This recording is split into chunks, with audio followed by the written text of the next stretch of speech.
तू बाल क्यों नहीं कटवाता भाई? है तेरे नाम देखिए तूने।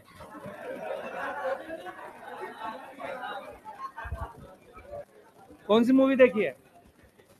कोई नहीं देखी? मूवी नहीं देखता ना, शाबाश। हाँ, मूवी क्या होता है?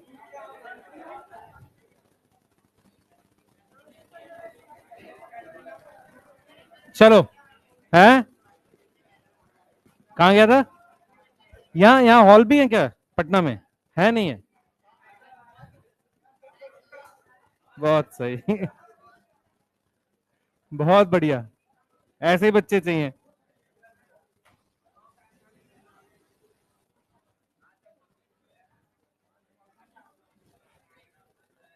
चलो स्टार्ट करते हैं, आज इसको खत्म करके मियोसिस स्टार्ट करना है जल्दी।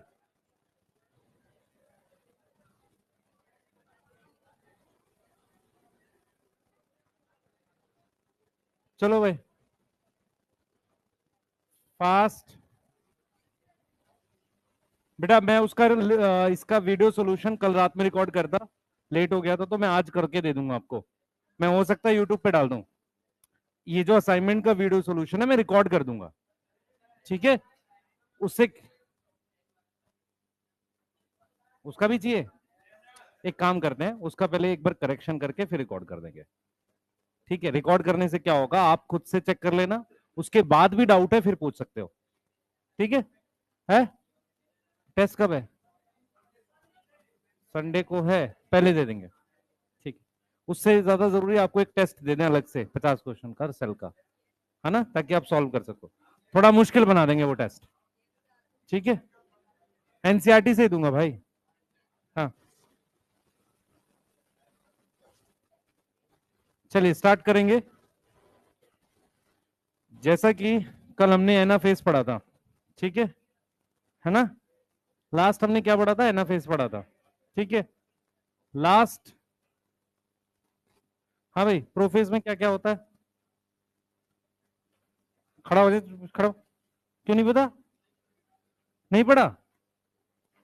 कल क्या कर रहा था क्लास में?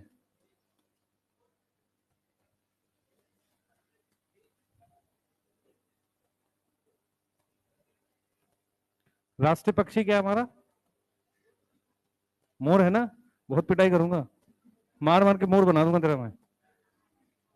ध्यान भाई प्लीज, सब लोग याद कर, कॉपी रीड करके आया करो अपनी। एक बार फटाफट से सब लोग कॉपी में प्रोफेज मेटाफेज एनाफेज रीड करो 1 मिनट लेके। टाइम पास कर रहे हैं बैठ के यहाँ पे सब लोग। बायो आती है, नंबर नहीं आते बस, दिक्कत ये है। जल्दी करो।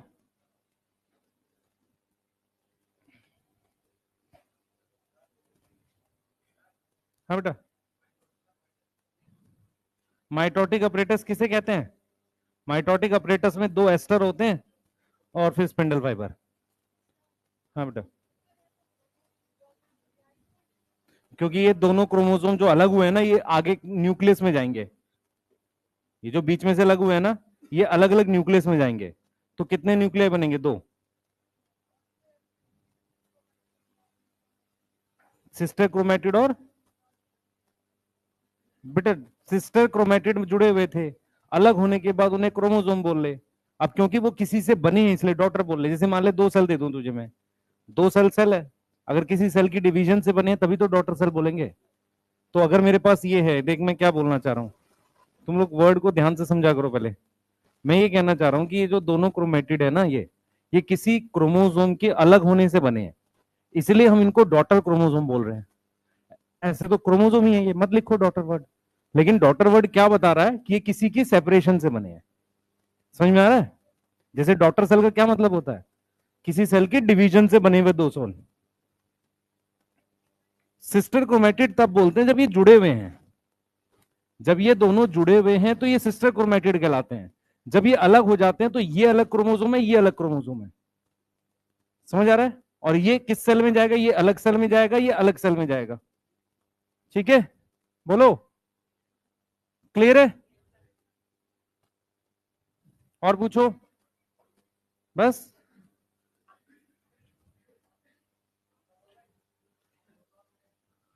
डिस्कस करना है। किसने किया भी है? कल वाला आंसर थोड़ी होते हैं इनके। हाँ, DNA replication start in east. Answer करो सारे देख देख के। S phase occur in cytoplasm in S phase. ये नहीं होगा, ये नहीं होगा, ये नहीं होगा। सेंट्रियोल डबल होगा। Cell is enter into quiescent phase means all. नहीं, ऑल क्यों? Not divide. भाई मेटाबॉलिकली वेरी एक्टिव नहीं होगा, लेस एक्टिव होता है। नो एंजाइम एक्टिविटी नहीं होगा, एंजाइम तो काम करेंगे। एंजाइम तो काम करते हैं बेटा। हाँ, सेल ग्रोथ नहीं होता है। अमाउंट ऑफ डीएनए और डिवाइड भी नहीं करते। Amount of DNA is constant in G1 G2 दोनों लो बेटा। G1 में 2C के लेवल पर और G2 में 4C के लेवल पर। Amount of DNA in haploid in G1 cell cycle haploid की, इसमें C होता है, इसमें 2C होता है। तो G1 में क्या लिखोगे? C। G1 लिखा हुआ है भाई, हम बात कर रहे हैं किसकी? हैप्लॉइड की। डिप्लॉइड में 2C होता। ठीक है, और देखो नेक्स्ट है amount of DNA in diploid cell in G2 4C। ठीक है, डिप्लॉयड में 4C होगा, सही है। नेक्स्ट है नंबर ऑफ क्रोमेटिड 16 है ना, G1 में 16 ही होगा, है ना। और अगर G2 में होता, G2 में 36 होता, सही है। G1 में सेम आएगा क्रोमोसोम क्रोमेटिड, G2 में क्रोमेटिड डबल आएंगे क्रोमोसोम नंबर से। किसको नहीं आ रहा ये? ठीक है, उसके बाद विच हैव सेम जीन, ध्यान से सुने, ये दोनों होमोलोगस क्रोमोसोम है। इस पर ए जीन है, मान लो इस पे स्मॉल ए है, तो इसके जैसा एक और होगा तो इस पे क्या आएगा बेटा? इस पे मान लो एक और ऐसा आ गया और इस पे एक और ऐसा आ गया, सही है। यस, तो इस पे स्मॉल ए आ जाएगा, इस पे कैपिटल ए आ जाएगा, ये होमोलोगस पेयर है। तो two chromosome of homologous pair, इस पे सेम भी हो सकता है, अलग भी हो सकता है। देखो ये अलग है, कैपिटल ए स्मॉल ए, तो ये नहीं होगा। आंसर सिस्टर क्रोमेटिड आएगा। थर्ड और फोर्थ क्रोमोसोम का मतलब होता है कि जैसे ये थर्ड क्रोमोसोम है तो ये फोर्थ क्रोमोसोम है। समझ आ रहा है? एक बार को होमोलोगस पर सेम जीन हो सकती है, इसकी कॉपी यहां भी कैपिटल ए आएगा, यहां भी फिर कैपिटल ए। सेम जीन कैसे हो सकती है? होमोजाइगस कंडीशन कहते हैं उसे। एक बार को होमोलोगस पेयर पे सेम हो जाएगी, लेकिन थर्ड और फोर्थ क्रोमोसोम पे तो बिल्कुल नहीं हो सकती, क्योंकि वो क्रोमोसोम अलग है बिल्कुल बिल्कुल। ठीक है, बोलो अगला चलते हैं। Sister chromatid are, sister chromatid का नंबर डबल है नंबर ऑफ सेंट्रोमियर से। G2 में होगा बेटा, एस में तो डबल हो रहा है, G2 में डबल है वो। सेंट्रोमियर मान लो 10 है तो क्रोमोसोम 10 है, और सिस्टर क्रोमेटिड कितने हो जाएंगे? 20।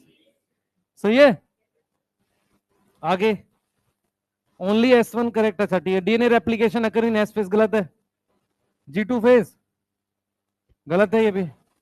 Amount of DNA not change in M phase गलत है, डिक्रीज होता है। Chromosome number get change in G2 phase गलत है, क्रोमोसोम नंबर चेंज नहीं होते, अमाउंट चेंज होता है। Haploid cell amount of DNA is 2C in G2 phase, बताओ भाई। सही है, हैप्लॉइड में इसमें C होता है, इसमें 2C होता है, सही है ये है। डिप्लॉइड होता तो 4C होता। Diploid cell amount of DNA is 4C, सही है। नंबर ऑफ क्रोमोसोम, ध्यान सुनेंगे, number of chromosome is 1/4 to the number of cell in G2 in gamete. देखो मेरी बात सुनिए, थोड़ा सा स्टेटमेंट ठीक नहीं बनी। Number of chromosome is 1/4 to the number of cell, ये स्टेटमेंट ठीक बनी नहीं। Number of chromosome is 1/4 in gametes compare to cell in G2 phase. और यहां पर भी सेल आपको कौन सा लिखना पड़ेगा? Somatic cell, normal cell. तो मान लो G2 फेज में 2n is equal to 20 chromosome है, ठीक है। तो गैमेट्स में कितने होंगे? हाफ होंगे, और यहां क्या लिखा है? 1/4, ये गलत है। समझ में आ रहा है भाई? G2 और G1 में क्रोमोसोम की संख्या सेम होती है, गैमेट में क्रोमोसोम की संख्या आधी होती है। समझ आ रहा है? ऐसा एक पीवाईक्यू आया हुआ है नीट में। Number of chromosome is 1/2 to the number of cell in G2। किसमें? एग में। तो ये एग वाली बात यहां लिखनी चाहिए। सही है? तब ये स्टेटमेंट थोड़ी ठीक दिखेगी आपको। तो ये वाला ठीक है, हाफ होता है, 1/4 नहीं होता। G naught phase not show proliferation, सही है। Cell not come back from G1 to even if require, गलत है ये। जरूरत पड़ने पर वो जी नॉट से जीवन में आता है। सही है? ये चीज आपको बताई हुई है। क्लियर है? कोई किसी का डाउट पर्टिकुलर क्वेश्चन में पूछ लो खुद से। 14th पे 1 मिनट रुकेंगे। नंबर ऑफ क्रोमोसोम, सुन ध्यान से, सर को समझना पड़ेगा। मान ले किसी सेल में मेरे पास G1 में 46 क्रोमोसोम है, तो G2 में कितने होंगे? 46। गैमेट्स में कितने होंगे? 23। तो G2 फेज में क्रोमोसोम की संख्या, जी क्या लो सॉरी, गैमेट में क्रोमोसोम की संख्या 1/2 है as compare to number in G1 and G2। सही है? बोलो। ये कह रहे हैं, तो इसमें 1/2 वाला ठीक है। और पूछो। G naught phase not proliferate, second में कह रहा है cell not come back from G0 to G1 आना चाहिए, है ना, इवन इफ रिक्वायर। ठीक कर लेते हैं इसे। क्वेश्चन का मतलब ये है कि क्या वो वापसी आ सकता है, जरूरत पड़ने पे आ सकता है, एनसीईआरटी ने बोला है। और पूछो। जाइगोट में क्रोमोसोम नंबर, जाइगोट का नंबर और G1 का नंबर और G2 का नंबर क्रोमोसोम का सेम होता है। सही है? और कोई?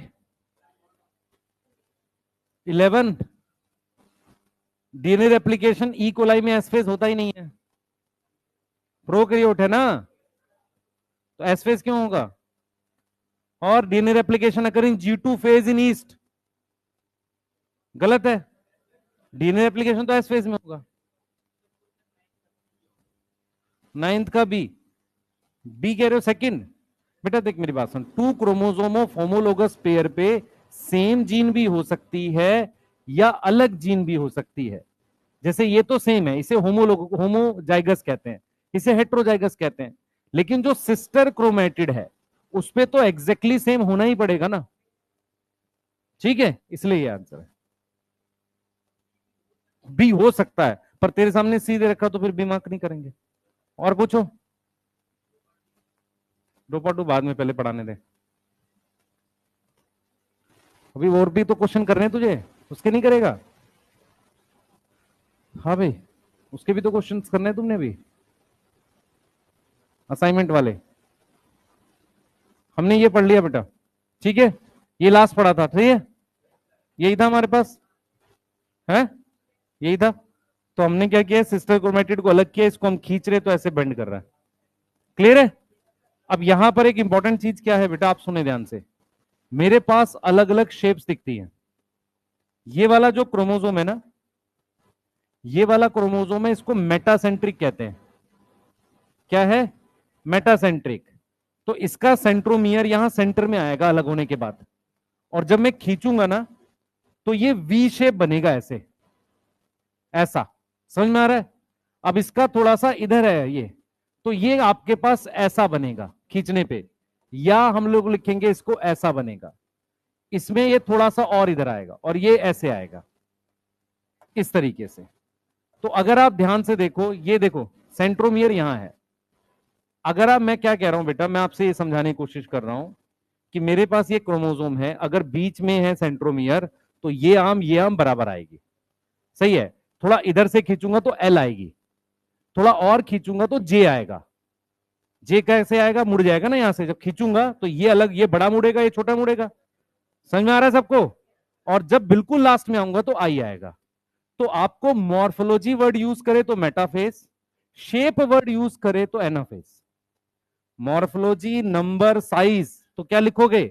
मेटाफेज। सही है? शेप देखनी है, एल शेप, वी शेप, जे शेप, ये कब होगा? एनाफेज में। सही है? ठीक है, तो ये वाला कौन सा है? मेटासेंट्रिक। ये क्या है? सब मेटासेंट्रिक। ये क्या है? Acro, acrocentric. ये क्या है? टीलोसेंट्रिक।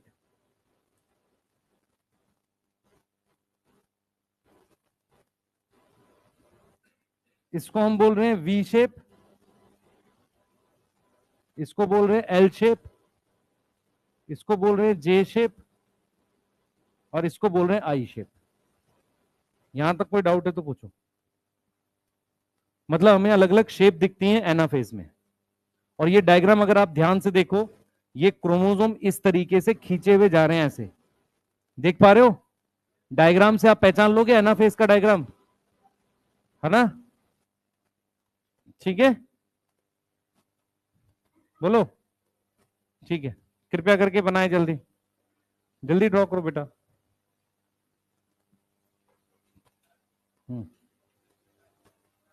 ठीक है, स्पिंडल फाइबर क्या होता है? जैसे मान ली ये स्पिंडल फाइबर है तेरे पास, ध्यान से देख, ये स्पिंडल फाइबर है और यहां क्रोमोसोम है, यहां पे है ऐसे। अब इसको ऊपर ले जाना है। स्पिंडल फाइबर किसका बना है? ट्यूबुलिन का। यहां से ट्यूबुलिन टूटनी चालू हो जाती है और यहां से बननी चालू हो जाती है, ऊपर मूव कर जाएगा। ट्यूबुलिन प्रोटीन होती है, ठीक है? ट्यूबुलिन प्रोटीन से माइक्रोट्यूबुल बनता है। ट्यूबुलिन प्रोटीन छोटे छोटे पीस थे, उनमें से क्या कर कि इधर से इसको तोड़ना, बढ़ाना शुरू कर दे, इधर से तोड़ना, तो क्रोमोसोम ऐसे ऊपर मूव करता चला जाएगा। तो सारे क्रोमोसोम को हम सेंटर में लाते हैं मेटाफेज में। अलग अलग जगह होते हैं ना, सेंटर में ऐसे लाते हैं कि एक जिधर से उसको ऊपर ले जाना है, तो यहां से ट्यूबुलिन बनने लगती है, इधर से टूटने लगती है। ठीक है,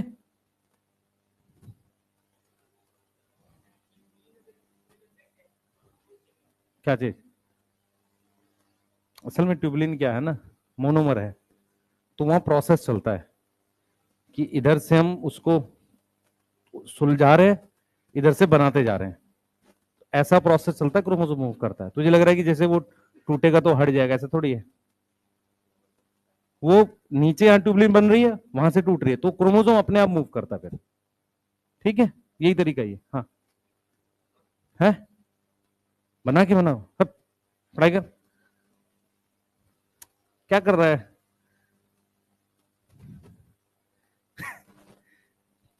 वो तेरे काम का ही नहीं है।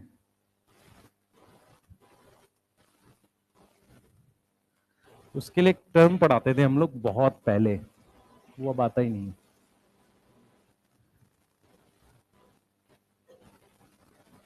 मान ले ट्यूबुलिन है तेरे पास और कुछ यहाँ है ऐसे, इसके बीच में क्रोमोसोम होता है ऐसे।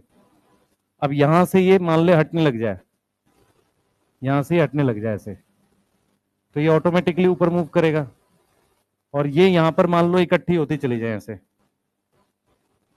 तो मूव नहीं करेगा ये, है? और बढ़िया बनाओ, काम चल जाएगा। चल जल्दी कर।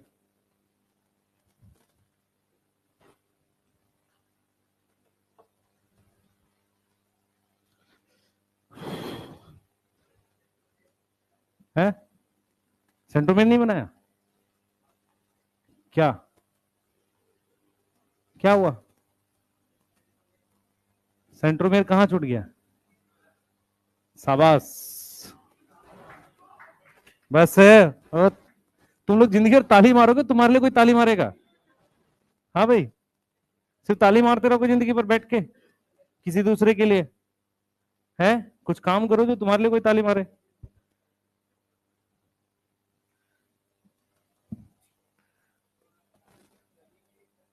हैं, लिख लिए?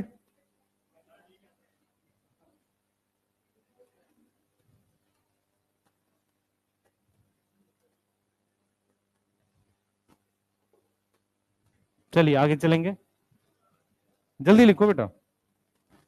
तुम लोग बढ़िया बढ़िया क्रोमोसोम ना बनाओ, जल्दी लिखो। नेक्स्ट आओ जरा, ये देखो,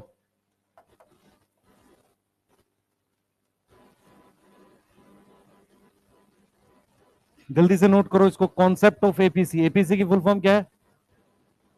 anaphase promoting complex. Anaphase promoting complex, ठीक है? क्या होता है ये बता देते हैं आपको। देखो मेरी बात ध्यान से सुनेंगे, कृपया करके बोर्ड पे ध्यान दें। हमारे पास ये जो सेंट्रोमियर है, इसके चारों तरफ एक प्रोटीन होती है ऐसे, उस प्रोटीन का नाम होता है कोहेसिन। क्या नाम है? कोहेसिन। किसी को अगर वर्ड याद हो, कोहेसिन और दो वर्ड होते हैं, कोहेसिव होता है, अडहेसिव होता है। अडहेसिव होता है कि जैसे ये मार्कर है और ये बोर्ड अलग अलग चीज है, इनको चिपकाने के लिए, नॉन सिमिलर चीज को। सिमिलर चीज को चिपकाने के लिए कोहेसिव। यहां सिमिलर कौन है? Sister chromatid.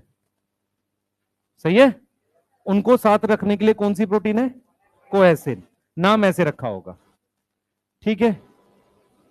ये एक एंजाइम है, इसका नाम एपीसी है। एपीसी एक प्रकार का एंजाइम है, एंजाइम कॉम्प्लेक्स बोल सकते हैं। एपीसी क्या करता है? इसको डाइजेस्ट कर देता है। और ये कब आता है मैं बता देता हूं। होता क्या है कि जब एनाफेज स्टार्ट होती है, जब क्या स्टार्ट होती है? एनाफेज। जब एनाफेज स्टार्ट होती है तो हमारे पास क्या होता है, ध्यान से सुनना। एपीसी क्या करता है? वो डाइजेस्ट करता है किसको?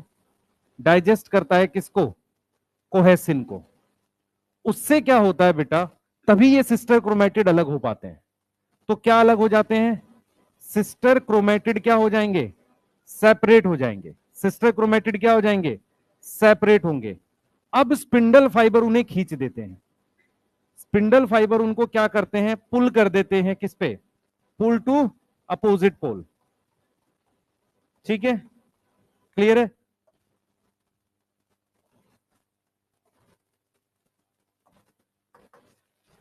चलेगा ये? चल जाएगा ये पुराना एक। ओ भाई, पिटाई कर दूंगा मैं, ध्यान रखना। जिंदगी भर तुम यही करते रहोगे, मारूंगा बहुत, पिटाई करूंगा। ध्यान दो। जो मैं आपको बताना चाह रहा हूं वो ये है। ये देखो, ये न्यूक्लियोलस है, दिख रहा है सबको? ये न्यूक्लियोलस है हमारे पास। अब क्या हो रहा है? ये कंडेंस होगा। ठीक है, कंडेंस होकर क्रोमोसोम बनाना स्टार्ट कर देगा।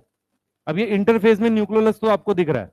ठीक है, ये दोनों क्या है? सेंट्रोसोम, जो कब डबल हुए थे? एस फेज में। अब प्रोफेज में सबसे पहले ये कंडेंस हो गए, देखो पहले सुलझा हल्का सा, अब इसने क्रोमोसोम बनाने स्टार्ट कर दिए, क्रोमोसोम बन गए।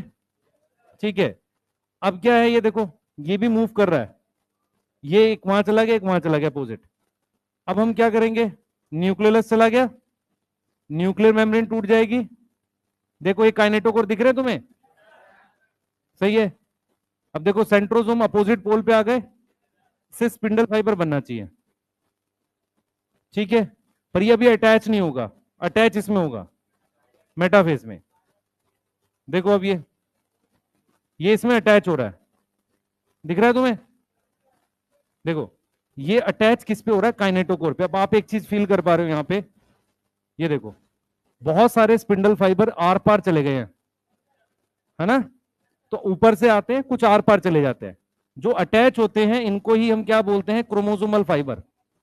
सही है। ये देखो हमारे पास, ये देखो ये वाला इस पे कुछ अटैच नहीं है, इस पे कुछ अटैच नहीं है, और हर एक क्रोमोसोम पे दो अटैच है, एक ये रहा, एक ये रहा। सबको दिख रहा है? ठीक है, अब हम यहां से गए एनाफेज। अब देखना एनाफेज में एक चीज आपको ऑब्जर्व करनी है जो मैं अभी बता रहा था। अब क्या होगा? देखो सिस्टर क्रोमेटिड अलग होंगे, ये अलग हुए। अब देखो यहां पर एपीसी काम किया है, अभी एपीसी काम किया, अलग हो गए। जब इसको खींचेंगे तब शेप बनेगी। अब जब खींचेंगे ना तो शेप बनेगी। इन्होंने खींचना शुरू कर दिया, समझ आ रहा है? मतलब उनको अलग जो किया था यहां पर हमने स्टार्टिंग में, ये जो अलग किया था, ये देखो यहां पर जब अलग किया है तो जैसे एपीसी ने डाइजेस्ट किया ना, ये अलग हो जाएंगे। ठीक है, और जब इनको खींचेंगे ना, और खींच कौन रहा है? Spindle fibre. अब शेप बन रही है। समझ आया? क्लियर है? अगर पहले ही खींच रहे होते तो बहुत जल्दी शेप बन जाती। समझ आ रहा है नहीं आ रहा है? सेंट्रोमियर दिख नहीं रहा है? एक्चुअल में सेंट्रोमियर डीएनए ही होता है, हम अलग से दिखाते हैं, पर उस पर थोड़ी दिखता होगा। नहीं दिखना चाहिए। सेंट्रोमियर बेटा उसका बना हुआ है, देखो क्रोमोसोम डीकॉइल हो जाएंगे, दो अलग अलग न्यूक्लियस बन गए, दोनों में न्यूक्लियस, ये टीलोफेज है। अब देखो टीलोफेज चलते चलते हल्का से इस तरीके से बेंड होना स्टार्ट हो जाता है। मैं क्या बोल रहा हूं, मेरी बात सुनो ध्यान से। सेंट्रोमियर जो होता है ना, वो है तो डीएनए ही, पर वहां पे वो जोड़ने का काम कर रहा है, वो ऐसे अलग से दिखता नहीं है। दूसरा, वहीं पर क्या बनते हैं, काइनेटोकोर बनते हैं। ठीक है, पहले एपीसी क्या कर रहा है, इसको डाइजेस्ट कर रहा है, ऐसे हो गया। अब इसको हम क्या करेंगे, खींचना चालू करेंगे, तब ये ऐसे होगा। समझ में आई ये चीज? खींच किससे रहे, स्पिंडल फाइबर से। ये क्लियर है? तो एपीसी क्या है बेटा, एनाफेज प्रोमोटिंग कॉम्प्लेक्स है, जो किसको डाइजेस्ट करता है, कोहेसिन। अब मेरी बात सुने ध्यान से। हमने चेक पॉइंट की बात करी थी, पहला चेक पॉइंट था जीवन से एस। ठीक है, हाँ भाई, बीच में तबीयत खराब है तेरी, क्या हुआ? मंत्र से पढ़ रहा है बैठ के, हैं? याद कर रहा है? हैं?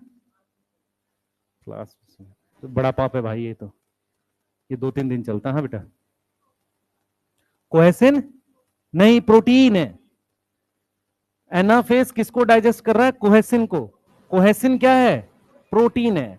कोहेसिन प्रोसेस होता है जो साथ रखता है, कोहेसिन प्रोटीन है। सही है? इस प्रोटीन को कौन डाइजेस्ट कर रहा है, एपीसी। मैं चेक पॉइंट की बात कर रहा था। पहला चेक पॉइंट होता है जीवन से एस, दूसरा जी2 से एम। तीसरे चेक पॉइंट में हम क्या करते हैं कि एपीसी तब तक काम नहीं करता जब तक सारे क्रोमोसोम सेंटर पे नहीं आ जाते। सही है? एपीसी तब तक काम नहीं करता जब तक सारे क्रोमोसोम कहां नहीं आ जाते, सेंटर पे नहीं आ जाते। एक बार सेंटर पे आएंगे तो एपीसी काम करेगा, किसको डाइजेस्ट करेगा, कोहेसिन को। उससे क्या होगा, सिस्टर क्रोमेटिड अलग हो जाएंगे, फिर ये खींच देगा। कौन खींच देगा, स्पिंडल फाइबर उसे खींच देगा। जैसे ही खींचेगा तब शेप बनती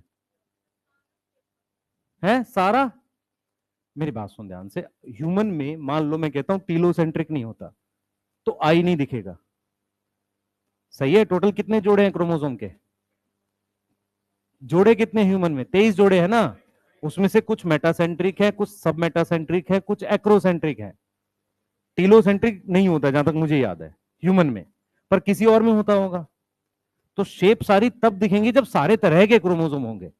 मान लो टोटल 23 हैं, उसमें से मैंने बोला कि पहले 5 मेटासेंट्रिक हैं, समझ में आ रहा, अगले 4 सब मेटासेंट्रिक हैं, अगले 8 एक्रोसेंट्रिक हैं, टीलोसेंट्रिक कोई है नहीं। तो ये हम कैसे बोल रहे हैं कि ये हमारी ऑब्जर्वेशन है ऐसी। तो हर एक स्पीशीज में अलग अलग तरह का हो, किसी में 2 मेटासेंट्रिक होते होंगे। समझ आ रहा है? शेप तब दिखती है जब एनाफेज में अलग होता है। ठीक है, पूछो। कोहेसिन इसको जोड़े रखता है, सिस्टर क्रोमेटिड को। किसी तरीके से सिस्टर क्रोमेटिड के अराउंड ऐसी बाउंड्रीज बना देता है ताकि अलग ना हो। जैसे ही मैं इसको डाइजेस्ट करूंगा ये अलग हो जाते हैं, फिर इसको खींच देते हैं। सेंट्रोमियर मान ले, क्योंकि सिस्टर क्रोमेटिड जुड़े ही सेंट्रोमियर पे हैं। अगर मैं सेंट्रोमियर को तोड़ पाया तो अलग हो जाएंगे। हाँ बोल बेटा। हाँ ठीक है। वहां पर क्या होता है, वहां पर हेट्रोक्रोमेटिन ज्यादा होता है, वहां पर जीन नहीं होती है। सही है? हेट्रोक्रोमेटिन रीजन ज्यादा होता है वहां पे। और पूछो। एपीसी काम नहीं किया तो दोनों क्रोमोसोम जुड़े रह जाएंगे, और अगर दोनों क्रोमोसोम जुड़े रह जाते हैं उस कंडीशन को पॉलीटीनी कहते हैं। पॉलीप्लॉइडी नहीं, पॉलीटीनी। पॉलीटीनी का मतलब होता है कि एक क्रोमोसोम में एक क्रोमेटिड से ज्यादा क्रोमेटिड होना। नॉर्मल कंडीशन कौन सी है, जीवन है, जी2 है, जीवन। तो जीवन में कितने क्रोमेटिड होते हैं क्रोमोसोम में, एक। सही है? यदि किसी क्रोमोसोम में एक से ज्यादा क्रोमेटिड रह जाएं उस कंडीशन को हम क्या बोलते हैं, पॉलीटीनी। तो इसी चीज को हम लिख सकते हैं नोट में कि अगर एपीसी काम ना करे, एपीसी नॉट फंक्शनल है, तो पर क्रोमोसोम क्या बढ़ जाएगा, क्रोमेटिड बढ़ जाएगा। पर क्रोमोसोम डीएनए और क्रोमेटिड इंक्रीज हो जाएगा। अगर वो इंक्रीज हो गया तो उसको हम क्या बोलते हैं, known as polytene, known as polytene. Clear है? सही है? Known as polytene. क्लियर है? हाँ, एक के साथ रह जाएगा। देख, मुझे 2 सेल बनाने थे, दो सेल नहीं बने, एक ही सेल रह गया, और हर सेल में कितने क्रोमेटिड होने चाहिए अगर बनना चाहिए तो? एक होना चाहिए एक क्रोमोसोम में, पर डबल रह गए। ऐसा सेल जिसमें हर क्रोमोसोम में दो क्रोमेटिड है, उस कंडीशन को कहते हैं पॉलीटीनी। म्यूटेशन है। एक एक ऐसा क्रोमोसोम होता है, जब पुराना पीवाईक्यू देखोगे पॉलीटीन क्रोमोसोम कहते थे उसे, उसमें 6-7 क्रोमेटिड होते थे एक क्रोमोसोम में। तुम्हारे पास 2015-16 में क्वेश्चन आया हुआ लैम्ब्रस क्रोमोसोम और पॉलीटीन क्रोमोसोम का एक। ठीक है, पॉलीटीनी वर्ड का मतलब समझो पहले, एक क्रोमोसोम में एक से ज्यादा सिस्टर क्रोमेटिड। ये नॉर्मल चीज नहीं है। एक बार फिर साइकिल मार गया, 4 हो जाएगा। मान लो एपीसी काम ही नहीं कर रहा, सेल फिर डबल किया, जुड़ जाने दो, उसकी मर्जी है। तुझे मैं जो समझा रहा हूं वो समझ में आ रहा है? हाँ बेटा, बढ़ता जाएगा, नॉर्मल चीज नहीं है, ये म्यूटेशन है। एपीसी काम नहीं करेगा तो एक क्रोमोसोम पे दो क्रोमेटिड रह जाएंगे, सेल भी दो नहीं बनेंगे, एक ही रहेगा फिर। हाँ,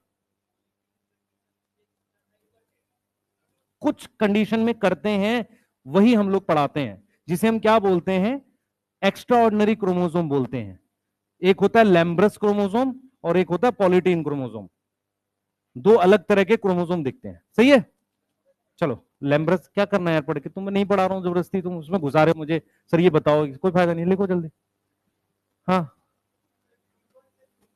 है, क्या चीज नहीं कर पाएगा? वो पढ़ा रहेगा जीवन में, उसको डिवाइड एम में करना था, जब एम में नहीं कर पाया तो फिर थोड़ी करेगा वो। हाँ, नहीं नहीं, टर्नर सिंड्रोम मियोसिस से बनता है, हम माइटोसिस पढ़ रहे हैं। हाँ है, नहीं, मान लो कोशिश करेगा तो दोबारा से डबल कर लेगा, पर एपीसी काम ही नहीं कर रहा तो एम फेज में फिर नहीं काम करेगा, डबल हो जाए। हाँ डबल हो गया, 4 हो जाएंगे अब। ठीक है, हो सकता है सेल मर जाए। तुम्हें मैं एक सिचुएशन समझा रहा हूं, उससे क्या होगा वो नहीं पढ़ना हमें, हमें उस वर्ड का मतलब समझना है।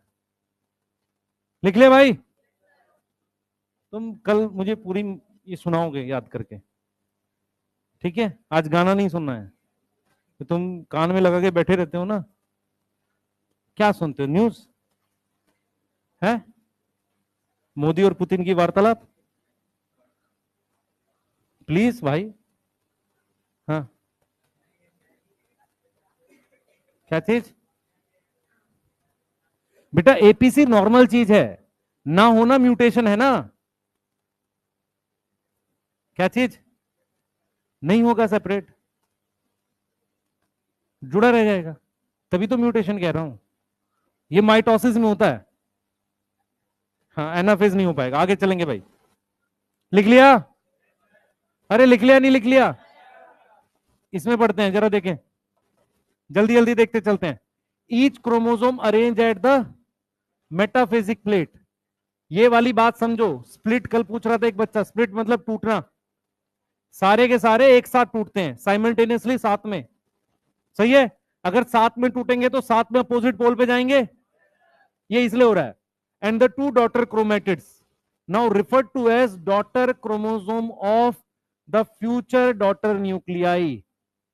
ठीक है, क्लियर है? तो मुझे देखने दे कहां से आवाज आ रही है। हाँ,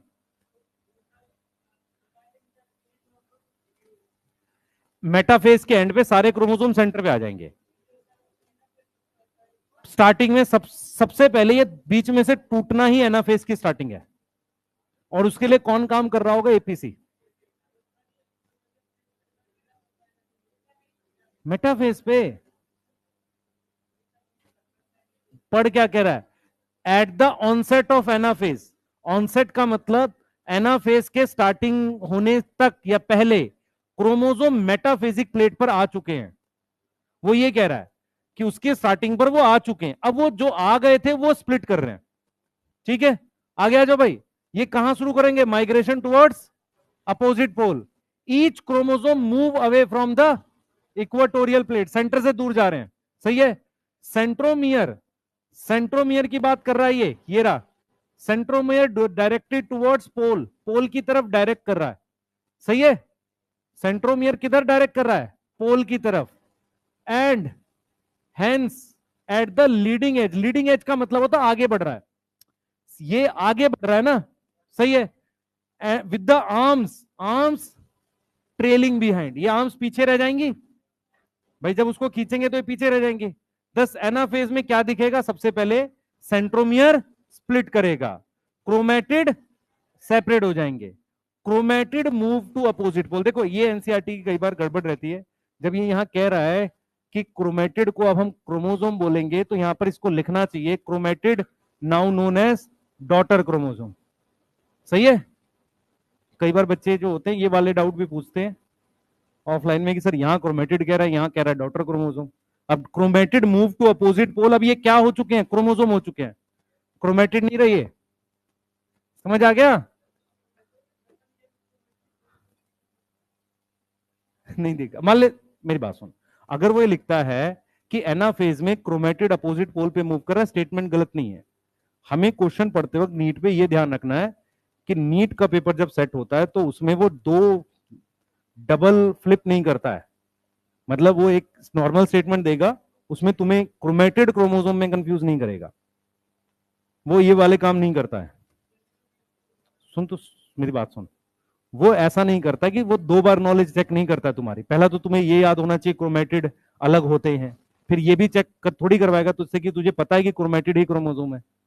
वो डबल चेक नहीं करवाता है किसी भी क्वेश्चन में, वो दो कॉन्सेप्ट ऐड नहीं करता है, तभी 720 आ रहे हैं। समझ इस बात को, वो ऐसा करता ही नहीं है। ऐसा मैं कर दूंगा, कोई बात नहीं। तेरे को समझ में आई मैं क्या बोलना चाह रहा हूं? तुम लोग समझते नहीं हो, बहुत सारी कोचिंग में क्या करते हैं, वो इज एम आर को ऊपर नीचे करके क्वेश्चन बनाते हैं। इस तरह के क्वेश्चन नीट में नहीं आते हैं, क्योंकि वो डबल ट्रिपल 3 4 कॉन्सेप्ट नहीं लगाता है। हम इसलिए लगाते हैं कि आपको सारे कॉन्सेप्ट याद रहने चाहिए बस। सही है, ठीक है, मुश्किल पेपर नहीं बनाता है वो। आइए टीलोफेज की बात कर लेते हैं। अच्छा, पॉलीप्लॉइडी क्या होती है, देखो भाई, व्हाट इज पॉलीप्लॉइडी, पॉलीटीनी पॉलीप्लॉइडी में देखो फर्क क्या है। पॉलीप्लॉइडी क्या होती है, ध्यान से देखेंगे सारे बच्चे। यहां पर क्या हुआ है, सिस्टर क्रोमेटिड अलग हो गए हैं। सही है, सिस्टर क्रोमेटिड क्या हो गए, सेपरेट हो गए। पर क्या हुआ, स्पिंडल फाइबर फिर टूट गए। स्पिंडल फाइबर की जो क्या हो गई है, स्पिंडल फाइबर की जो है वो असेंबली फिनिश हो गई है, या हम लिख सकते हैं नॉट असेंबल। अब वो असेंबल नहीं हुए, मतलब वो प्रोटीन आपस में नहीं जुड़ी ट्यूबुलिन वाली, तो उसमें क्या होगा, सिस्टर क्रोमेटिड क्या हो गए, अलग हो गए, स्पिंडल फाइबर असेंबल नहीं हो रहे। इसकी वजह से क्या होगा कि जो डॉटर क्रोमोसोम है, जो दो क्रोमोसोम बने, डॉटर क्रोमोसोम, जिनको आप क्या बोल सकते हो अभी सिस्टर क्रोमेटिड, क्योंकि जस्ट अलग हुए हैं, वो अपोजिट पोल पे मूव नहीं करेंगे। भाई सोचो ध्यान से, not move to opposite pole. सही है, उससे क्या होगा, क्रोमोसोम का नंबर, क्रोमोसोम का नंबर ना सिर्फ बढ़ेगा, डबल हो जाएगा। सिंपल क्या हो जाएगा, वो डबल हो जाएगा। मतलब क्या हुआ, ये बीच में से तो अलग हो गए, लेकिन ये रहे एक ही सेल में। ये किस में रहे, एक ही सेल में रहे, क्योंकि इनको खींच के ले जाने वाला कोई नहीं है आज। क्लियर है?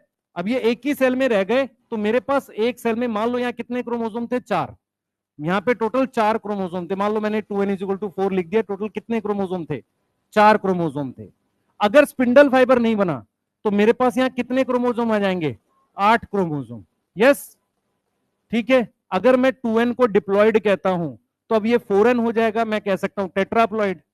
सही है, तो इसके लिए एक वर्ड यूज कर देते हैं पॉलीप्लॉइड। पॉलीप्लॉइडी क्या होती है, एपीसी ने काम कर दिया, एपीसी अपना काम कर गया, उनको बीच में से अलग कर गया।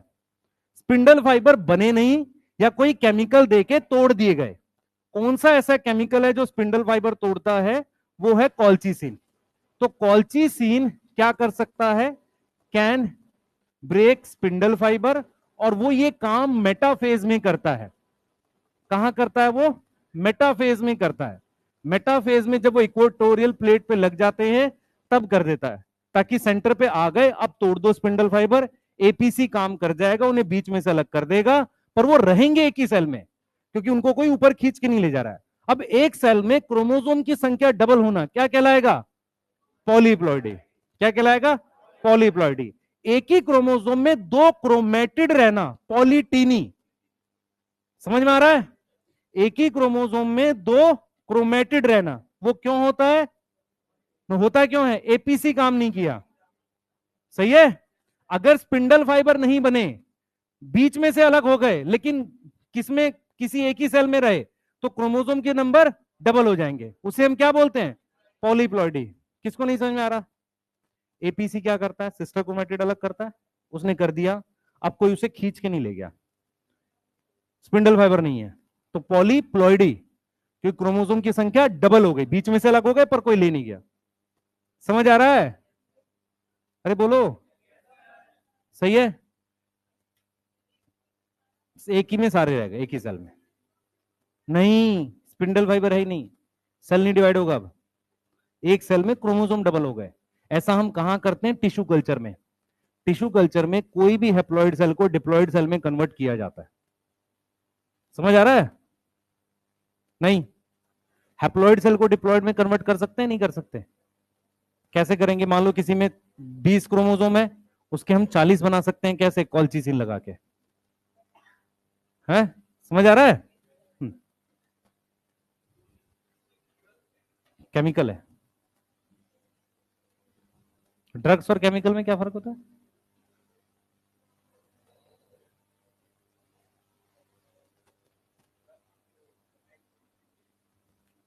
और सारे केमिकल ड्रग्स नहीं होते, सारी ड्रग्स केमिकल होती होंगी? नहीं, कोई ऐसी ड्रग है जो केमिकल नहीं है? सारा ड्रग केमिकल होता है। कोई ऐसा जिसको ऐसा लगता हो कि ड्रग्स हर्बल होती हैं?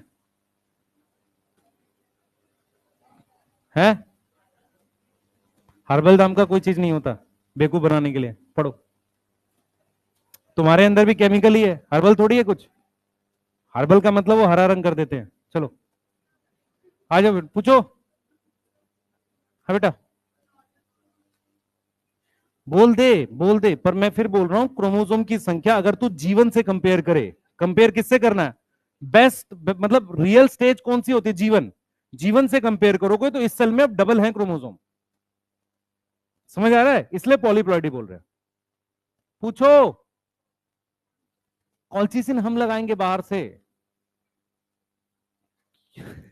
ये कोई सवाल हुआ? क्यों लगाएंगे? हम चाह रहे हैं पॉलीप्लॉइडी इंड्यूस करना। नेचुरल भी होता है। नेचुरल कैसे होता है बताता हूं, एक मिनट रुक बेटा। नेचुरल कैसे होता है? कुछ प्लांट्स में किसी तरह की इंजरी होने से पॉलीप्लॉइडी हो जाती है। समझ?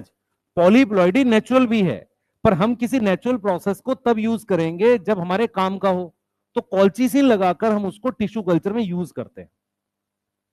भाई कोई प्रोसेस नेचुरली हो रहा है, तो हम कुछ केमिकल के थ्रू हम भी तो करवाना चाहेंगे ताकि उसको अपने फायदे के लिए यूज कर सके।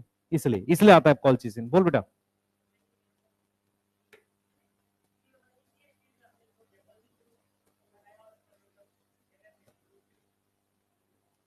स्प्लिट नहीं हुआ? और नहीं हुआ, ठीक है। हाँ, वो अभी एनाफेज में है, ठीक है। टीलोफेज में इन सबका क्रोमेटिन बन जाएगा, ठीक है, वापसी, और जीवन फेज में चला जाएगा। इसका मतलब जीवन फेज में अब इसका अमाउंट जो है वो 4C हो चुका है, 2C से डबल हो गया है।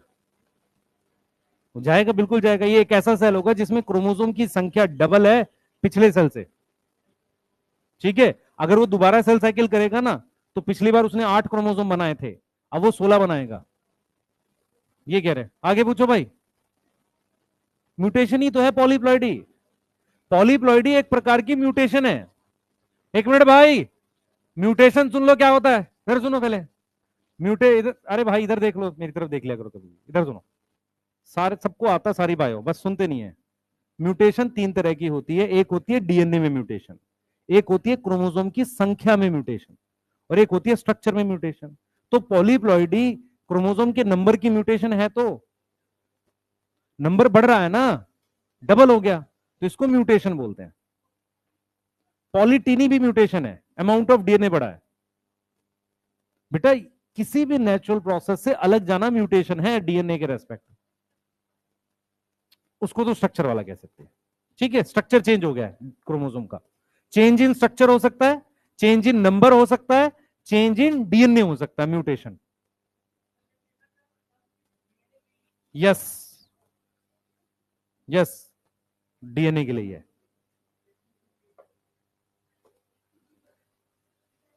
हाँ बेटा,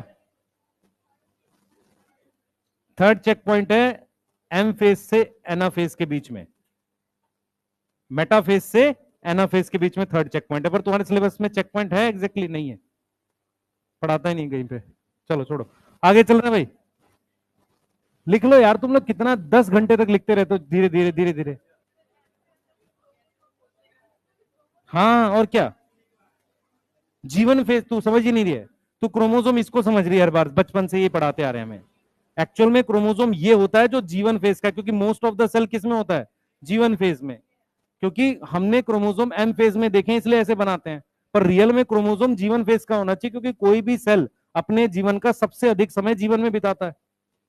ठीक है, बताओ।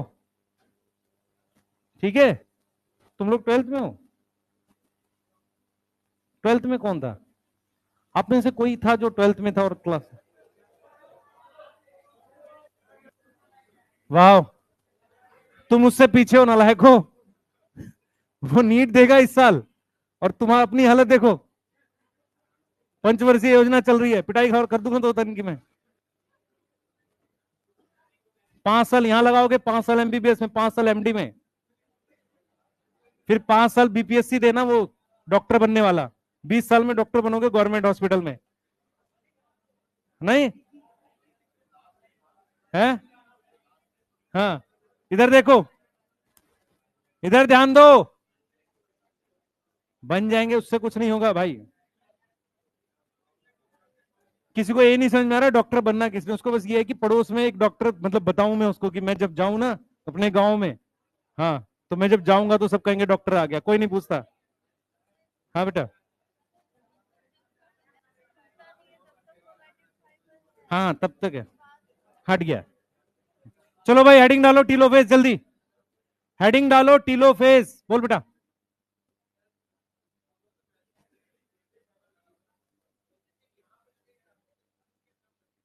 स्पिंडल फाइबर किसकी बात कर रहे हैं, नॉर्मल? देख, पॉलीप्लॉइडी में हम लोग क्या नॉर्मली क्या करते हैं, पॉलीप्लॉइडी में भाई रुक जाओ, नॉर्मली सिचुएशन ये होती है कि स्पिंडल फाइबर बनते ही नहीं है। एपी, हाँ, एपीसी किसी तरीके से काम करके उनको अलग कर देता है, ढूंढ ढूंढ के। रियल तो ये है। अब पर मैं वो तुम्हें एक्सप्लेन ही नहीं करना। तुम्हें तो समझना है कि मेटाफेज में आ गया था, बीच में से अलग हो गया। ठीक है, स्पिंडल फाइबर उसे खींच के नहीं ले गए बस। क्या चीज? एक्चुअल में क्या होता है, स्पिंडल फाइबर हम कब लगाते हैं कॉल्चिसिन, सुन ध्यान से। कॉल्चिसिन हम केमिकल उस पर स्प्रे कर देते हैं, वो प्रोफेज पे काम नहीं करता। कॉल्चिसिन काम ही मेटाफेज से करना शुरू करता है। हाँ, तो मेटाफेज में क्या होता है, क्रोमोसोम पर स्पिंडल फाइबर लग जाते हैं, उसके बाद वो उसको तोड़ देता है। लगने के बाद भले वो सेंटर में आया नहीं आया उससे मतलब नहीं है। हाँ बोल। नहीं नहीं, बना था तोड़ दिया, बना था ट्यूबलिन, क्यों नहीं बना था, कैसी बात कर रहा है? इतना डीप कौन पूछेगा, तुम्हें कह रहा हूं पॉलीप्लॉइडी याद कर लो, क्रोमोसोम अलग हुए डबल, जरूरी नहीं सर्च करनी।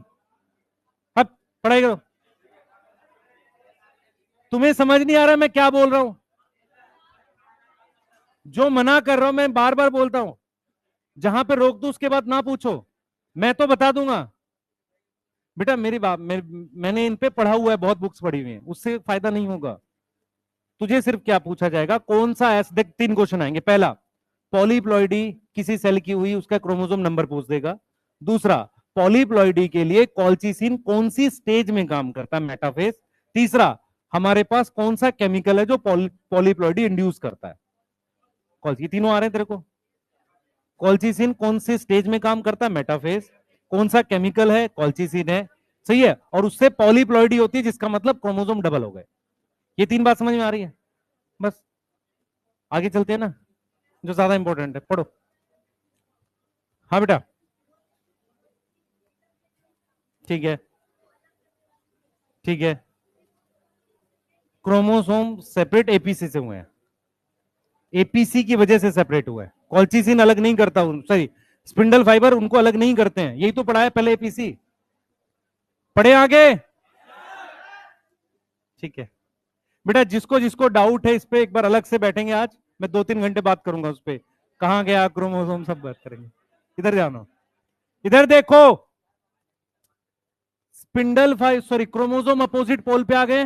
सबसे पहला पॉइंट देखो, क्रोमोसोम रिस्पेक्टिव पोल पे पहुंचने का मतलब इसको इधर जाना था, इसको इधर। रिस्पेक्टिव का मतलब होता है जिसको जिधर जाना था उधर चला गया, अपोजिट पोल पे जाना था चला गया।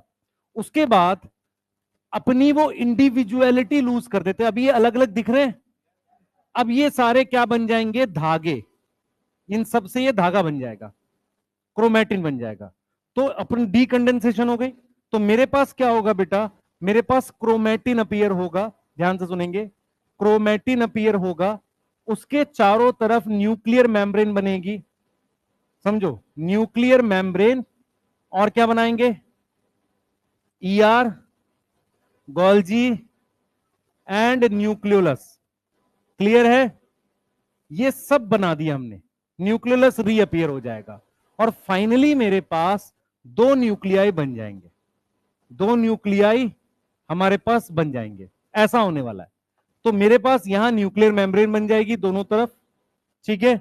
इसके बाद मेरे पास ये न्यूक्लियोलस आ जाएगा, और मेरे पास जो ईआर गोल्जी बॉडी आने हैं वो यहां पर ऐसे बनने स्टार्ट हो जाएंगे यहां पर, क्योंकि उनसे कुछ काम कराना मैं। तो मेरे पास ये बन गया क्रोमैटिन, यस क्लियर है। और ये बन गया न्यूक्लियोलस, कृपया ध्यान देना। और ये मेरे पास क्या बन गई? Nuclear membrane.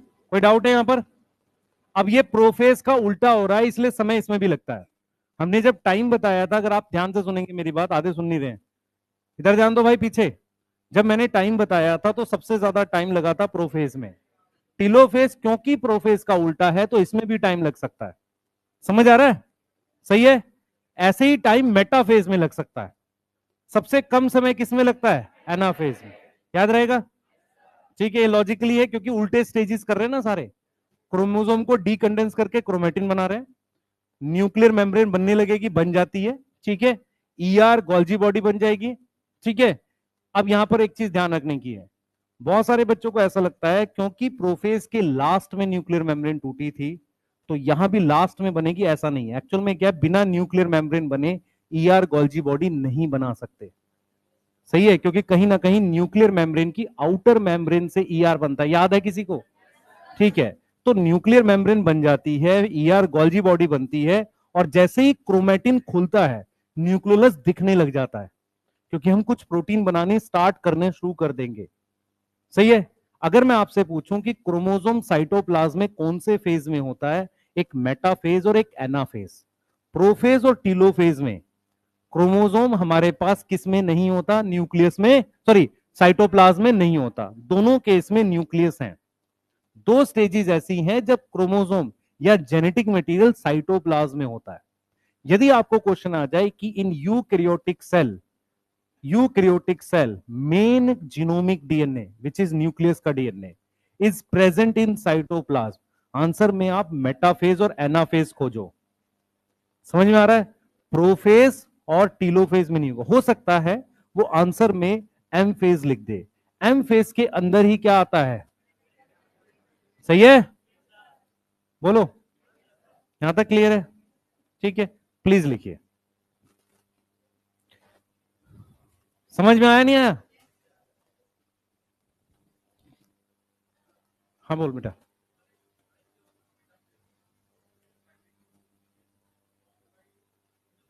एक्चुअल में क्या है, वहां लिखा है कि काइनेटोकोर जो है वो स्पिंडल फाइबर आगे बढ़ के बनाते हैं, ठीक है, पर कहीं और ऐसा कुछ है ही नहीं। दिमाग में रख कि जो सेंट्रोमियर है उस पर काइनेटोकोर बनता है ऑटोमेटिकली, उस पर हक स्पिंडल फाइबर जुड़ता है, ठीक है। वो लाइन ये बताना चाह रही है कि स्पिंडल फाइबर ने काइनेटोकोर बनाया। हाँ, उससे क्या मतलब होगा कि वो ऐसे लेकर काइनेटोकोर लेके स्पिंडल मूव कर रहे होंगे, पर ये ठीक नहीं है ना। क्या होगा कि हो सकता है किसी एक ही क्रोमोसोम पे 3-4 जुड़ जाएं। कायदे से क्या होना चाहिए कि जुड़ने के लिए पॉइंट क्रोमोसोम पे होना चाहिए, स्पिंडल फाइबर आके वहां अटैच हो। सही है। नहीं तो अगर स्पिंडल फाइबर पे काइनेटोकोर होगा तो एक ही क्रोमोसोम पे हो सकता है 5-7 स्पिंडल फाइबर जुड़ जाए। समझ में आ रहा है मैं क्या बोलना चाह रहा हूं? हाँ बहुत बोल बेटा।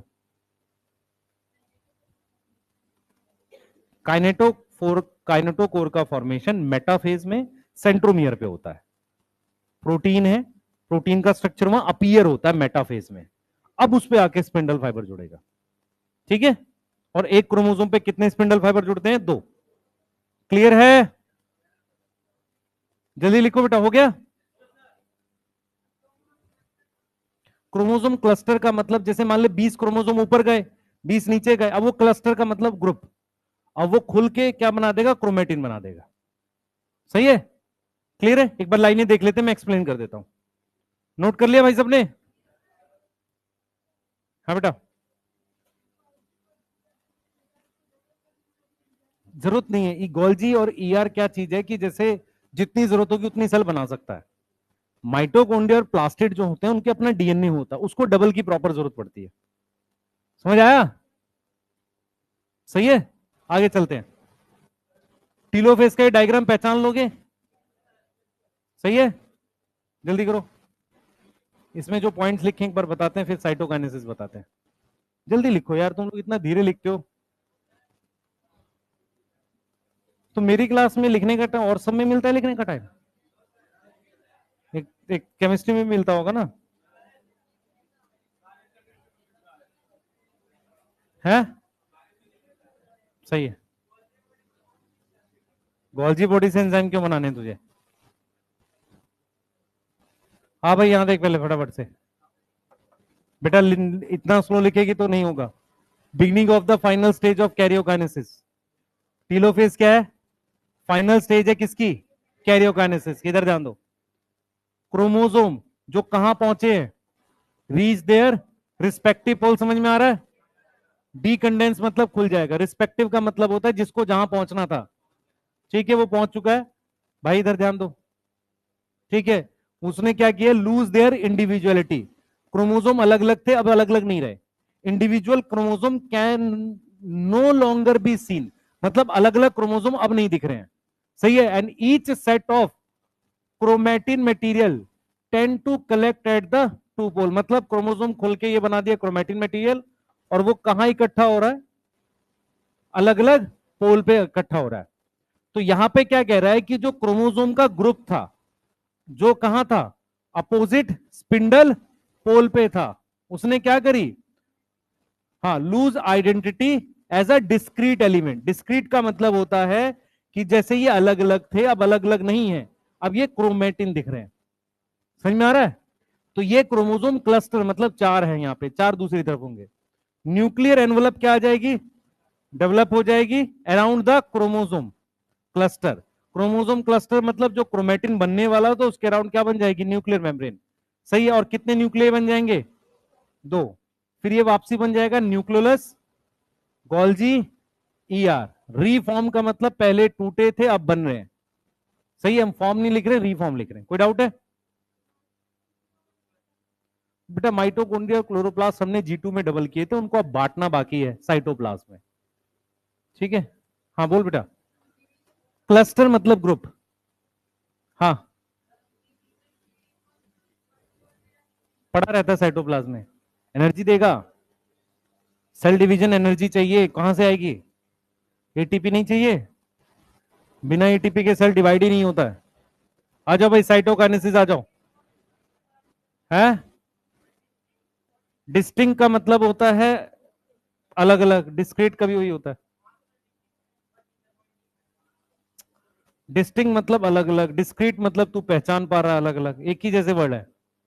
Distinct, discrete. डिस्क्रीट एलिमेंट का मतलब होता है कि जैसे कोई चीज है तू अलग अलग उसको पहचान पा रहा है, दैट इज डिस्क्रीट एलिमेंट। तो क्रोमोसोम अलग अलग दिख रहे थे, अब नहीं दिख रहे। सही है, यही लिख रहा, और कुछ ऐसा इसमें स्पेशल नहीं लिखा। ठीक है। चले आगे। आगे चले। चलिए साइटोकाइनेसिस हेडिंग डालिए जल्दी से। साइटोकाइनेसिस जल्दी करो बेटा।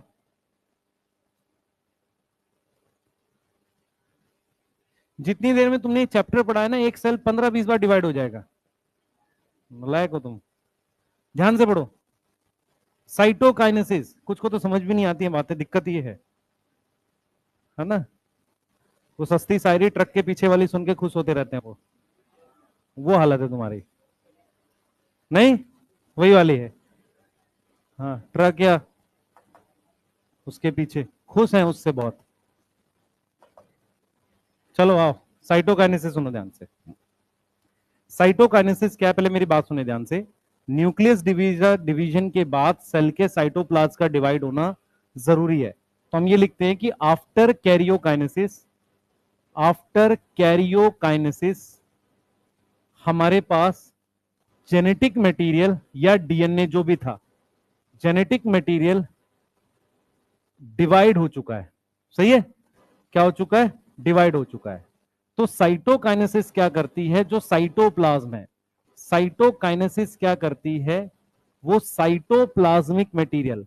अब साइटोप्लाज्मिक मटेरियल क्या है, साइटोप्लाज्मिक मटेरियल जिसमें मेरे पास ऑर्गेनल आ जाती हैं, उनको वो डिस्ट्रीब्यूट करता है किसमें, दो सेल में। डिस्ट्रीब्यूट का मतलब होता है बांटना, distribute into two cell. Nucleus बन चुका है, उसको दो सेल में डिवाइड करना है हमें। साइटोकाइनेसिस का रियल मीनिंग है मुझे साइटोप्लाज्म डिवाइड करना है। साइटोप्लाज्म क्यों डिवाइड कर रहे हैं, क्योंकि साइटोप्लाज्म के अंदर, ध्यान से सुने, साइटोप्लाज्म के अंदर हमारे पास ऑर्गेनल्स हैं, उनको बांटना है आपस में। ये समझ में आ रहा है। फॉर एग्जाम्पल, मान लो आपके पास किसी कप में चाय है, आधी आधी बांट रहे हैं। अब मैं तुम्हें कहूं पत्ती बांटनी है, तो तुम पत्ती थोड़ी निकाल लोगे, तुम्हें चाय ही बांटनी पड़ेगी। इसका मतलब हम साइटोप्लाज्म इसलिए बांट रहे हैं कि उनकी कुछ ऑर्गेनल्स हैं जो आपस में डिस्ट्रीब्यूट हो जाएं। ये समझ में आ रहा है मेरी बात, क्योंकि वो सारी ऑर्गेनल्स किस में, एक्वस मीडियम में है। क्लियर है, हमें प्रॉपर साइटोप्लाज्म बांटना पड़ेगा। अब साइटोकाइनेसिस क्या होता है, कुछ सेल्स ऐसे हैं, कुछ सेल्स ऐसे हैं, सम सेल्स, जहां पर कैरियोकाइनेसिस होती है, karyokinesis occur, but no cytokinesis, कोई साइटोकाइनेसिस नहीं हुई, नो साइटोकाइनेसिस। क्लियर है, उस केस में, इन दैट केस हमारे पास मल्टी न्यूक्लिएटेड कंडीशन बन जाती है।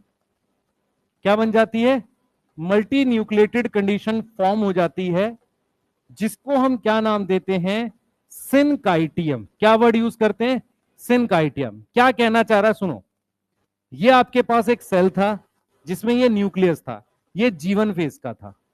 उसके बाद उसमें S फेज हुआ, फिर G2 फेज हुआ, और फिर M फेज हुआ। M फेज के बाद अब हमारे पास क्या हुआ, ये दो न्यूक्लियाई आ गए।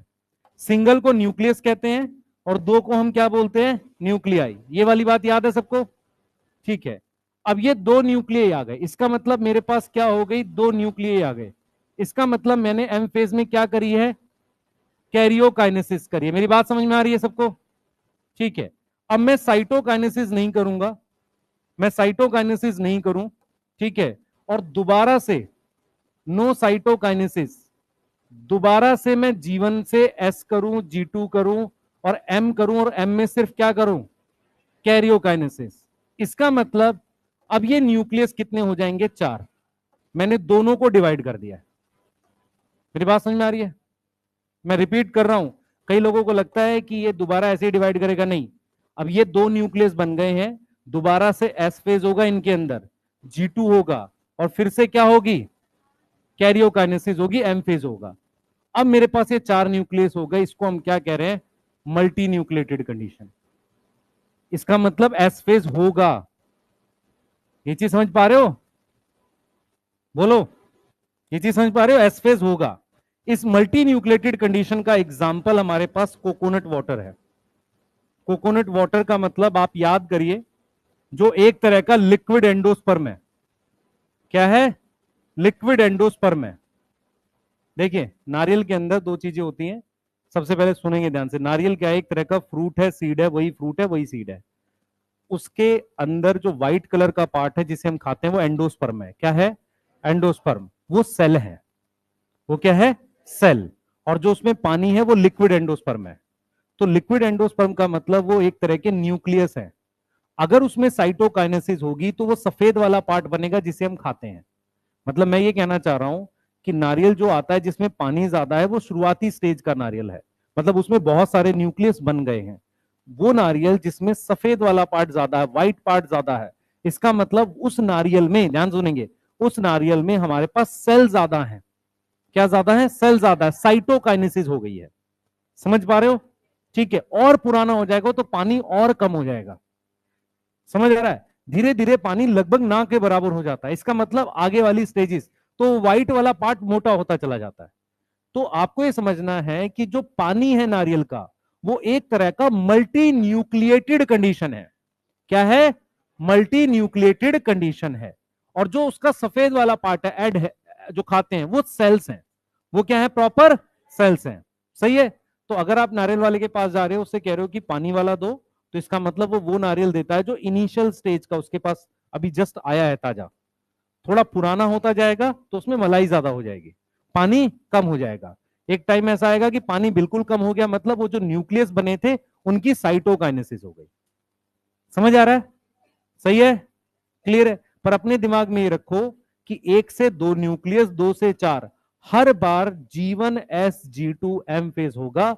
बस M फेज में साइटोकाइनेसिस नहीं हो रही है, कैरियोकाइनेसिस हो रही है। क्लियर है? बोलो भाई, पूछ लो, कुछ नहीं समझ में आ रहा है पूछ बेटा। सही है? व्हाइट वाला पार्ट सेल है, लिक्विड वाला पार्ट न्यूक्लियस है, उसी न्यूक्लियस से सेल बनेंगे। हाँ, ट्रिप्लॉइड है, सारे सारे ट्रिप्लॉइड है, सेल भी ट्रिप्लॉइड है। करो भाई, जल्दी से लिखो। मैं कह रहा हूं कुछ सेल्स ऐसे हैं, इन सम केस क्या होता है कि न्यूक्लियस डिवाइड हो गया पर साइटोप्लाज्म डिवाइड नहीं किया, तो दो न्यूक्लियस हो गए। दोबारा से फिर मैंने क्या किया? न्यूक्लियस डिवाइड किया, साइटोप्लाज्म नहीं किया, तो ज्यादा न्यूक्लियस बन गए, उसको क्या बोलेंगे? Multi nucleated. उसका नाम दे रखा है सिनकाइटियम। उस मल्टी न्यूक्लिएटेड कंडीशन का नाम क्या है? सिनकाइटियम। इसका उदाहरण क्या है? कोकोनट के अंदर जो पानी होता है वो। बोलिए बेटा, सिनकाइटियम नाम है इस कंडीशन का, मल्टी न्यूक्लिएटेड कंडीशन का। ठीक है? क्या बोल रहा है भाई? बोल, कुछ पूछ रहा है?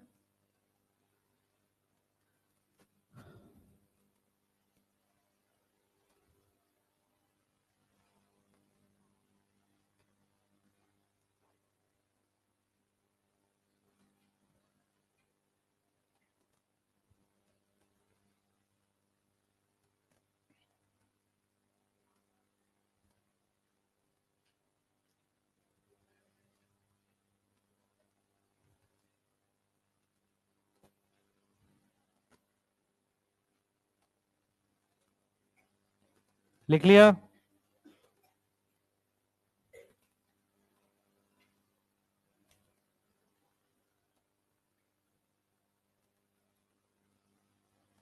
क्या पूछना है बेटा? मेरे से पूछो, मेरे से पूछो, क्या पूछ रहे हो? क्या बेटा? जल्दी करो। हाँ, एंडोस्पर्म बेटा, उसका ट्रिप्लॉइड होता है, नॉर्मली ट्रिप्लॉइड होता है, एक्सेप्शन भी है पर उसकी, कुछ ऐसे हैं जिनकी एक्सेप्शन है। ठीक है?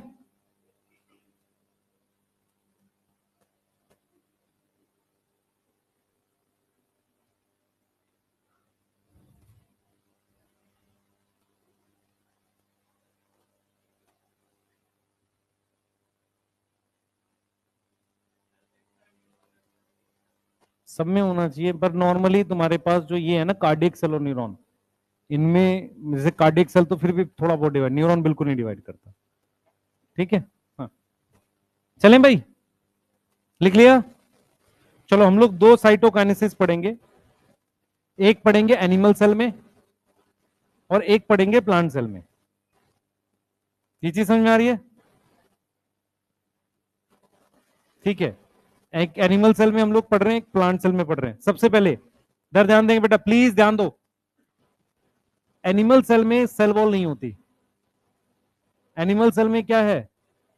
No cell wall. तो सबसे बाहर मेरे पास क्या होती है? Cell membrane. प्लीज फोकस करेंगे सारे बच्चे, इधर देखो, ये एनिमल सेल है। ये मेरे बेटा बात आप कर रहे हो, उससे फायदा क्या हो रहा है मुझे ये नहीं समझ में आ रहा है। क्या होगा, आप समझ नहीं रहे हो इसको, चीजों को ध्यान से देखो, मेरी बात सुनो। अगर किसी को याद हो, जब हम लोग सेल मेम्ब्रेन के रोल पढ़ रहे थे, उसमें हमने बोला था quasi fluid nature of cell membrane explain various function, है ना? सही है। उसमें हमने एक फंक्शन पढ़ा था कि सेल डिवीजन में हेल्प करता है। सेल डिवीजन में मेनली साइटोकाइनेसिस। समझ आ रहा है? एक्चुअल में क्या होता है कि जो जो ये मेरे पास सेल है, एनिमल सेल, उसमें इस तरीके से अंदर की तरफ एक बेंडिंग होती है, ऐसे इस तरीके से बेंडिंग होती है। इसको हम कहते हैं फरो। इसको हम क्या बोलते हैं? फरो। या अब ये फरो ध्यान सुनेंगे, अब ये जो फरो है ना, ये और ज्यादा डीप हो जाती है, ऐसे डीप, ऐसे। तो डीप मतलब गहरी, ऐसे ये यहां से गहरी हो रही है। समझ आ रहा है? यस। तो ये जो फरो है ना बेटा, फरो फर्दर डीपन्स, डीपन्स मतलब और गहरी हो गई, और फिर फाइनली क्या होगा, ये मीट करती है सेंटर में। फाइनली क्या करता है? मीट करता है सेंटर में। Finally meet at centre. Centre पे ये क्या करता है? जाके मिल जाता है। तो जब ये सेंटर पे जाके मिलता है तो मेरे पास ऐसे दो सेल्स बन जाते हैं। ये चीज समझो, तो दो सेल बन गए। अब ये दो मेरे पास क्या बन गए? डॉटर सेल्स लिख रहे हैं इसको। तो आपको ये समझना है कि क्योंकि हमारे पास, ध्यान सुनेंगे बच्चे, इनिशियली फरो होता है, जब ये थोड़ा डीप हो जाता है इसे क्लीवेज बोल देते हैं। तो एनिमल सेल की साइटोकाइनेसिस को हम क्लीवेज मेथड बोलते हैं। यस। दूसरा, आउटर टू इनर एक वर्ड होता है सेंट्रीफ्यूगल या पीटल, सेंट्रीपीटल। इसके लिए एक और वर्ड यूज करते हैं सेंट्रीपीटल साइटोकाइनेसिस। क्योंकि सेंट्रीफ्यूगल होता है कोई चीज अंदर से बाहर यहां मूव करे, साइड में मूव करे। जब हम ऐसे घुमाते हैं तो बाहर की तरफ फोर्स लगती है, सेंट्रीफ्यूगल। तो यहां बाहर से ऐसे अंदर की तरफ जा रहा है, तो इसको क्या बोल रहे हैं? सेंट्रीपिटल। इसी को फरो मेथड कहते हैं, इसी को क्लीवेज मेथड कहते हैं। फरो का मतलब ये होता है कि ये अंदर की तरफ हल्का सा बेंड करेगा, ये धीरे धीरे और गहरा होता जाएगा और फाइनली दो सेल में डिवाइड कर जाएगा। ये समझ में आ रहा है? ये किस में हो रहा है मेरे पास? एनिमल सेल में। सही है। इसके अलावा इसमें हमें कुछ और नहीं लिखना। क्लियर? ठीक है, नोट करिए प्लीज।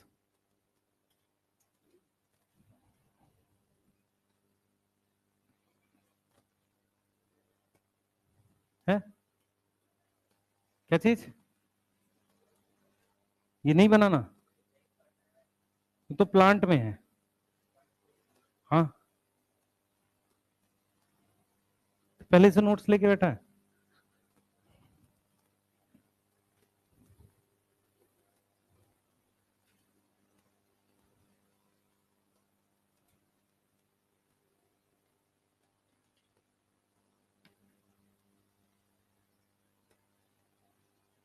जल्दी बताओ बेटा, हो गया?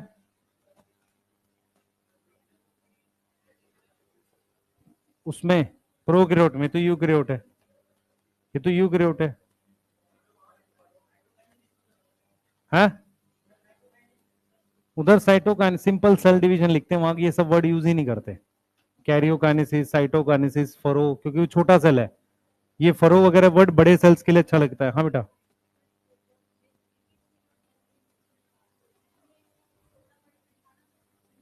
ठीक है, ठीक। क्या होना चाहिए? इक्वल होना चाहिए। नहीं नहीं बेटा, सेल हमेशा स्पिंडल के सेंटर से डिवाइड करता है, ऐसे। अगर स्पिंडल फाइबर यहां है तो यहां से डिवाइड करेगा। बात सेंट्रिक फोर्स की नहीं है, बात ये है, फोर्स नहीं लगा रहे यहां पे, हम ये कह रहे हैं क्योंकि डिवीजन बाहर से अंदर की तरफ हो रही है तो उसको हम रिप्रेजेंट कर रहे हैं सेंट्रीपिटल से। फोर्स फोर्स नहीं है यहाँ पे, कुछ नाम है सिर्फ। ठीक है। हाँ बेटा। इन एक्सटेंसिबल सेल वॉल, अभी आ रहा हूं, आ रहा हूं, उसी पे आ रहा हूं। वो तो प्लांट साइटोकाइनेसिस, देखो एनिमल में क्या लिखा हुआ है, एनिमल में सिर्फ ये लिखा हुआ है, achieve by appearance of furrow in plasma membrane. Furrow gradually deepens और अल्टीमेटली कहां जुड़ती है? सेंटर में। और साइटोप्लाज्म को 2 में डिवाइड कर देती है। ये लिखा है बस। फरो आएगी, डीपन्स हो जाएगी और अल्टीमेटली कहां मिलेगी? सेंटर में। सिर्फ ये लिखा है। समझ में आ रहा है?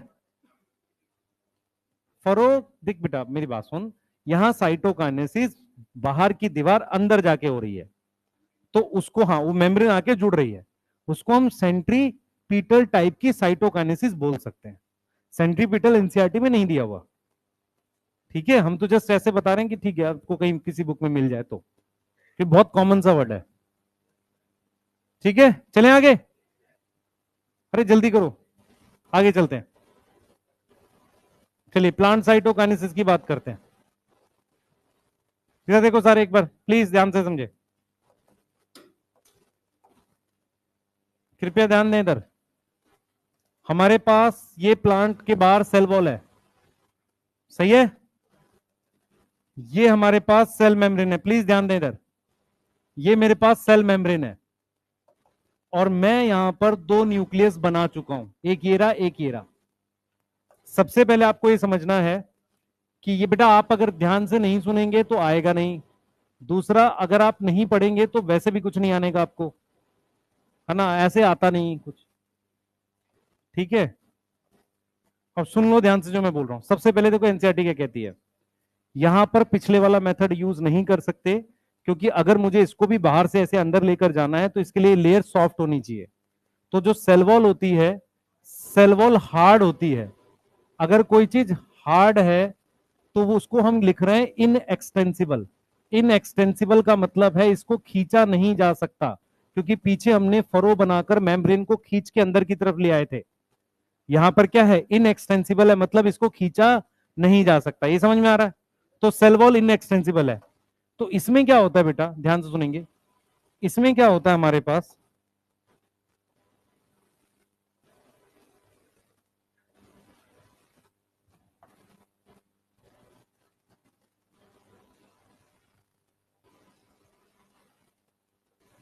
ये देखिए, ये हमारे पास न्यूक्लियस है ऐसे। सबसे पहले कुछ केमिकल डिपॉजिट होता है सेंटर में। ये केमिकल जो है ना बेटा हमारे पास, ये केमिकल का नाम है कैल्शियम पैक्टेट। कहां डिपॉजिट हो रहा है? सेंटर में। कैल्शियम पैक्टेट का बना हुआ है, ठीक है। अब ये डिपॉजिट कहां होता है? सेंटर में, डिपॉजिट इन सेंटर। और ये कौन करता है? गोल्जी बॉडी करता है। अब ये केमिकल सेंटर से साइड की तरफ बढ़ने लगता है, ऐसे सेंटर से साइड की तरफ ऐसे बढ़ने लगता है, इस तरीके से बढ़ने लगेगा। यस, तो अगर पिछला वाला एग्जांपल आपने देखा हो, उसमें बाहर से ही अंदर की तरफ मूव कर रहा था, यहां पर क्या हो रहा है? ऐसे ऐसे जा रहा है।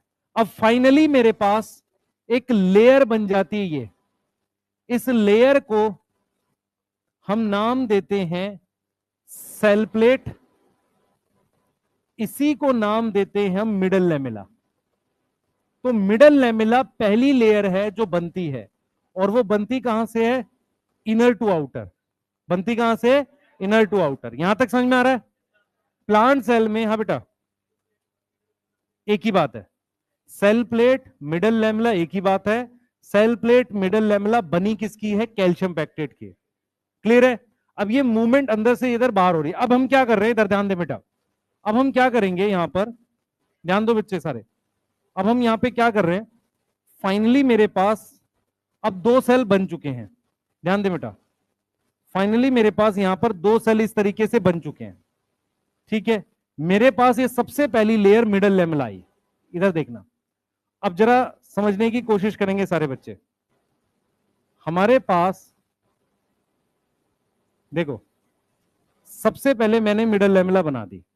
अब मुझे 2 अलग अलग सेल बनाने हैं, तो मुझे यहां पर अब दूसरे नंबर पे सेल वॉल बनानी चाहिए। समझ में आ रहा है सबको? दूसरे नंबर पे सेल वॉल बनानी चाहिए। फिर तीसरे नंबर पर मुझे सेल मेम्ब्रेन बनानी चाहिए, तब 2 सेल बन जाएंगे। ये चीज समझ में आई? तो सबसे पहले क्या बनी है मेरे पास? ये मिडल लेमिला बनी है। यस, फिर क्या बनी है? ये सेल वॉल बनी है। अब ये सेल वॉल के बीच में, 2 सेल वॉल के बीच में मिडल लेमिला है। यही मिडल लेमिला थी जो ग्लू करती थी 2 सेल को, चिपका के रखती थी। फिर उसके बाद ये मेरे पास क्या आ गई, सेल मेम्ब्रेन आ गई। तो अगर आपसे कोई सीक्वेंस पूछे कि सबसे पहले क्या बनता होगा, मिडल लैमेला, दूसरे नंबर पर सेल वॉल, तीसरे नंबर पर सेल मेम्ब्रेन। अब एक खास बात है, अगर आप ये वाली डिवीजन देखोगे, ये वाली, इसमें जब सेल फाइनली डिवाइड हुआ है तो ये इसके साथ जुड़ा हुआ नहीं है, अलग अलग है। यहां पर सेल जुड़ा हुआ है, सही है। एक चीज और बताता हूं, सुनना ध्यान से, ठीक है। नॉर्मली मैं अवॉइड करता हूं, पर ऑफलाइन में हो तो इसलिए बता रहा हूं। होता क्या है कि मेरे पास क्लमाइडोमोनास एक प्लांट सेल है, ठीक है। अगर मैं इससे दो सेल बनाऊं, जो दो ऑर्गेनिज्म है, अगर वो ऐसे जुड़ा हुआ रह जाएगा तो दो अलग अलग सेल नहीं बनेंगे। इसको अगर अलग होना है तो इसको क्लीवेज वाली मेथड वाली साइटोकाइनेसिस करनी चाहिए। जो जो फरो मेथड है ना, एक तो वो एनिमल सेल में होता है, दूसरा लोअर प्लांट सेल्स में होता है। लोअर प्लांट सेल्स मतलब कुछ ऐसे प्लांट सेल जिसमें सेल आपस में डिवाइड होने के बाद अलग होने चाहिए। समझ आ रहा है?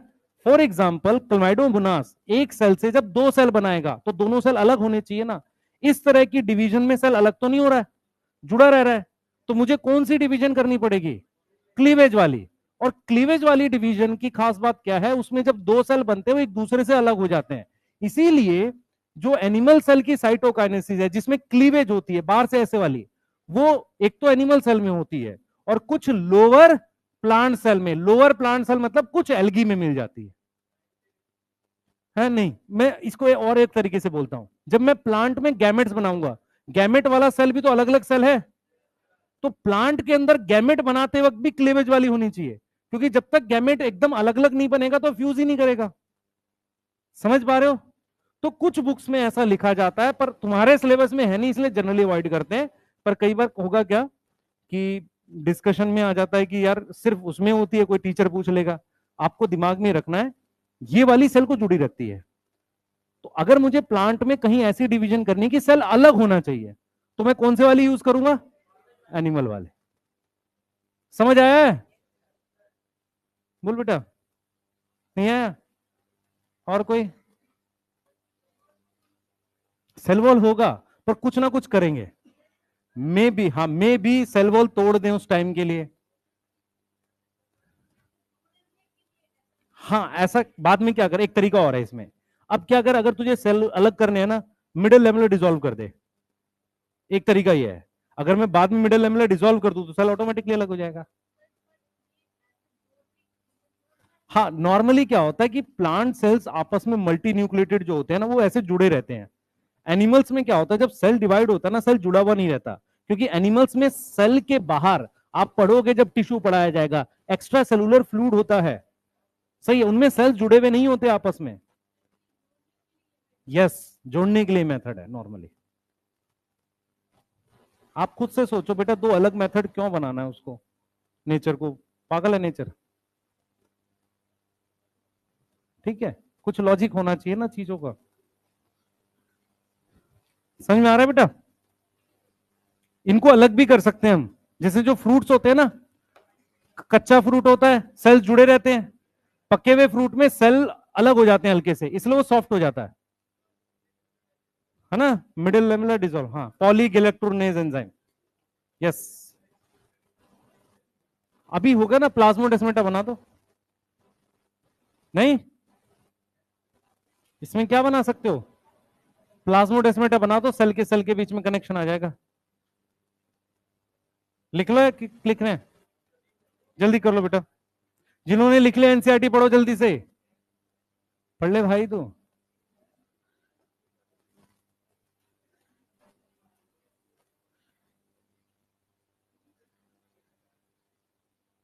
बेटा देखो, बाल और दाढ़ी बढ़ाने से सब्जेक्ट इंप्रूव नहीं होता है, पढ़ाई कर लो, ठीक है।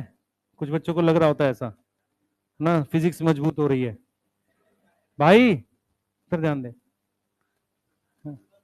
मार्कर लगा दे सब पे, कौन कौन है नहीं। हाँ,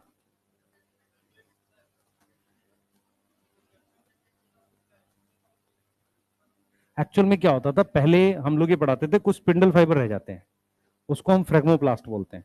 उसको आधार बना के, जैसे किसने किसने बेटा कभी वो बनाई है, धागा यूज करके मिश्री घर पे, चीनी का पानी उबाल लिया, बहुत ज्यादा उबाला, धागे के ऊपर वही कलेक्ट होता था।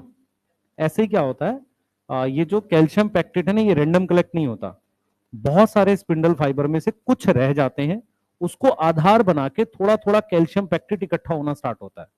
तो जो थोड़े स्पिंडल फाइबर रह जाते हैं ना, उनको फ्रेगमोप्लास्ट कहते हैं। ठीक है, पर फ्रेगमोप्लास्ट है नहीं एनसीईआरटी में, इसलिए मैं उसको अवॉइड करता हूं, आप क्योंकि 3 वर्ड हो जाते हैं, बच्चा कंफ्यूज हो जाता है, फ्रेगमोप्लास्ट, सेल प्लेट, मिडल लेमुला। तो हम क्या कर रहे हैं, मिडल लेमुला सेल प्लेट एक है और बनती किससे, कैल्शियम पैक्टेट से। इतना रखते हैं बस, ठीक है, डन है, आगे चलते हैं। लिख ले भाई, लिख लिया।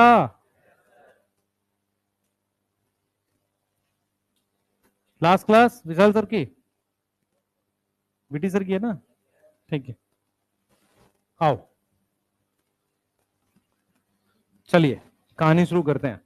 देख लो भाई, plant cell are enclosed by relatively, relatively मतलब एनिमल के कंपैरिजन में इनएक्सटेंसिबल है, फोल्ड नहीं होती, therefore they undergo cytokinesis by different mechanism. Plant cell wall formation start in centre and grow outward to meet the existing lateral wall. इसका क्या मतलब है, ये जो पहले से एग्जिस्टिंग क्या है, लेटरल, लेटरल होता है साइड में, तो यहां से स्टार्ट होती है, बाहर की तरफ जाती है और लेटरल वॉल से मिलती है। समझ आ रहा है, ये चीज समझ में आ रही है, ये कह रहा है। उसके बाद कह रहा है the formation of new cell wall, the formation of new cell wall begin with the formation of simple precursor, क्या बोलेंगे उसे, cell plate, that represent the, सही है, सेल प्लेट को ही क्या बोल रहा है, middle lamella, between the walls of two adjacent cell. अब देखो ये क्या कह रहा है, this middle lamella is between the wall, इसकी बात कर रहा है, इस सेल वॉल और इस सेल वॉल के बीच में, यहां पर है मिडल लेमुला, इन दोनों सेल, एडजेसेंट मतलब अगल बगल के सेल के बीच में। क्लियर है, ये लाइनें कह रहा है वो, ठीक है। अब देखो, at the time of cytoplasmic division organelles like mitochondria और प्लास्टिड वो भी बट जाते हैं। तो इन्होंने स्पेसिफिकली माइटोकॉन्ड्रिया और प्लास्टिड का नाम क्यों लिखा, मैं बता देता हूं। गोल्जी ईआर को बांटने की जरूरत नहीं है, क्योंकि न्यूक्लियर मेम्ब्रेन ईआर बना सकता है, तो वो हम नया बना लेंगे। बांटने की जरूरत उसकी होती है जो नया ऐसे अपने आप नहीं बनता, माइटोकॉन्ड्रिया और प्लास्टिड डिवाइड होकर बनते हैं आपस में एक दूसरे के, तो कम से कम डिवाइड करने के लिए एक तो दोगे उसे। समझ आ रहा है मैं क्या बोल रहा हूं, उनको बांटना है। इसने ईआर गोल्जी क्यों नहीं लिखा, क्योंकि वो ऐसी चीजें हैं जिनको हम नया बना सकते हैं। बोलो, लॉजिकली समझ में आ रहा है, हाँ बेटा। प्रीकर्सर मतलब उससे पहले, जैसे क्या, कहां पे लिखा प्रीकर्सर, यहां ऊपर, ये रहा, formation of simple precursor called, देख मेरी बात सुन, क्या है, हम ये मानते हैं, देख पहले सेल प्लेट बनती है, फिर उसके बाद ये वॉल बनती है, तो जो चीज पहले बनती है उसको प्रीकर्सर कह रहे हैं। प्रीकर्सर मतलब पहले, सक्सेसर मतलब बाद में, ठीक है। सेल प्लेट प्रीकर्सर है, उसके बाद उस पर सेल वॉल बनाते हैं, ठीक है, क्लियर है, लिख लिया सबने। चलिए फटाफट से पिटाई कर दूंगा, है ना, हाँ इधर ध्यान रख लो, हेडिंग डालो जल्दी से।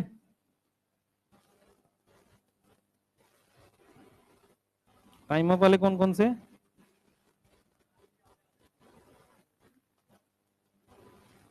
रुको अभी, हेडिंग डालो, सिग्निफिकेंस ऑफ माइटोसिस, जल्दी सिग्निफिकेंस लिखवानी मुझे जल्दी। हाँ भाई, सबसे पहले सिग्निफिकेंस, इक्वेशनल डिवीजन।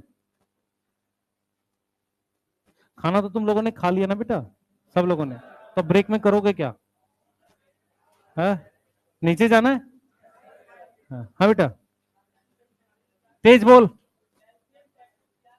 बेटा जो बीच में सेंटर में चीज बनी ना, जैसे ये प्लास्टिक है ना, मान लिया मिडल लेमुला होती, ये बनी किसका है, प्लास्टिक का है, तो जिस केमिकल का बना है उसका नाम कैल्शियम पैक्टेट है, केमिकल का नाम कैल्शियम पैक्टेट है, उसको बनाता कौन है? Golgi body. और उसी को फिर बाद में जब वो पूरा बन जाएगा ना, तब सेल प्लेट और मिडल लेमेला कहते हैं, आधे पे नहीं। हेडिंग डालो सबसे पहले।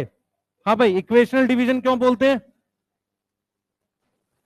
हाँ, ये बता रखा है इक्वेशनल डिवीजन क्यों बोलते हैं, क्योंकि number of chromosome in parent cell and daughter cell same है। पेरेंट सेल और डॉटर सेल में क्या है? क्रोमोसोम नंबर क्या है? सेम है। यहां तक समझ में आ रही है? बोलो। दूसरा सुनो, जो सेल्स बनते हैं उनमें सारी जीन सेम है। कोई बताएगा ऐसा क्यों होता है? क्योंकि सिस्टर क्रोमेटिड जो है आइडेंटिकल है। सुन लो ध्यान से, इन mitosis identical sister chromatid separate होते हैं। आइडेंटिकल क्या सेपरेट होते हैं? सिस्टर क्रोमेटिड सेपरेट होते हैं। इसकी वजह से जो सेल्स बनते हैं, सो डॉटर सेल क्या होंगे? डॉटर सेल क्या होंगे? जेनेटिकली सेम होंगे। जेनेटिकली क्या होंगे? सेम होंगे। तीसरा, न्यूक्लियस अपॉन साइटोप्लाज्मिक रेशियो, उसको हमें रेस्टोर करना है। रेस्टोर कैसे करते हैं जरा देखेंगे। ये सेल है, ये न्यूक्लियस है, इसके साइटोप्लाज्म का जो वॉल्यूम है, मान लो साइटोप्लाज्म का वॉल्यूम 10 है, मैं वॉल्यूम की बात कर रहा हूं, और न्यूक्लियस का वॉल्यूम ऐसा मान लेते हैं कि 5 है, 5 है। तो अगर मैं आपसे कहूं कि न्यूक्लियस अपॉन साइटोप्लाज्म की रेशियो बताओ, तो क्या आ जाएगी? 5/10, 1/2। ठीक है, अब मैंने क्या कर दिया? जीवन फेज करा, जीवन फेज में ग्रोथ कर दी। ग्रोथ में मेनली साइटोप्लाज्म बढ़ गया, इसका वॉल्यूम हो गया 20, इसका अभी भी 5 ही है मान लो, बहुत ज्यादा इसमें फर्क नहीं आया। तो न्यूक्लियस अपॉन साइटोप्लाज्म रेशियो 5/20 हो गई। अब ये रेशियो डिक्रीज हुई है, ये क्या हो गई? डिक्रीज हो गई। अब क्या करेंगे? डिवाइड करके 2 सेल बना दो। अब इस सेल में ये रेशियो आ गई वापसी 10, ये 5 है, तो न्यूक्लियस अपॉन साइटोप्लाज्मिक रेशियो 1/2 आ गई। तो 1/2 मतलब जो थी वापसी आ गई, इसलिए इसको क्या लिख रहे हैं? रेस्टोर। समझ में आ रहा है? अगर आपसे कोई पूछे कि एम फेज में न्यूक्लियस अपॉन साइटोप्लाज्म रेशियो बढ़ती है, हां बढ़ती है, पर जीवन के कंपैरिजन में सेम आती है। वैसे तो बड़ी है ना भाई, यहां से देखोगे तो बड़ी है, किससे देखोगे? अगर मैं यहां से देखूं तो ये रेशियो बड़ी है ना। रेशियो क्यों बड़ी है? क्योंकि ये चीज घटी है, तो रेशियो बढ़ेगी। लेकिन अगर आप कंपेयर करो स्टार्टिंग वाले से, तो हम रेस्टोर बोलेंगे। रेस्टोर मतलब वापसी आ गई। क्लियर है? ठीक है, नोट करिए जल्दी से।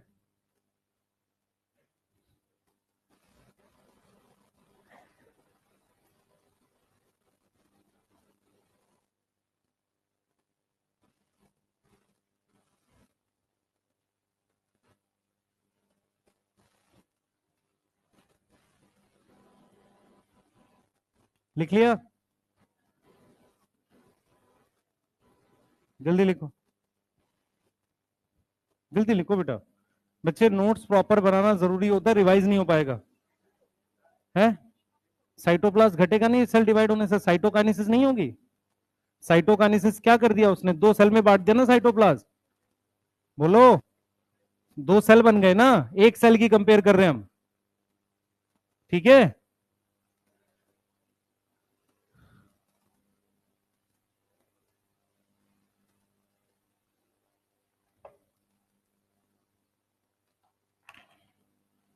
लिख लिया?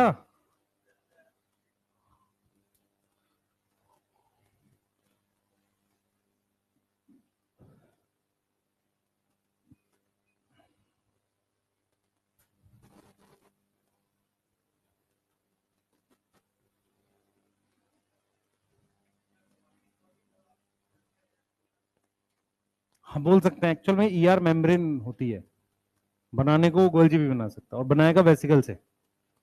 एक्चुअल में न्यूक्लियर मेम्ब्रेन बनता है आरईआर, आरईआर पे से राइबोसोम हटके बनता है एसईआर, और फिर ईआर से ही हम गोल्जी बॉडी लिख सकते हैं। हाँ, फिर लाइसोसोम बन सकता है, लाइसोसोम गोल्जी से लिखते हैं। ठीक है, हाँ।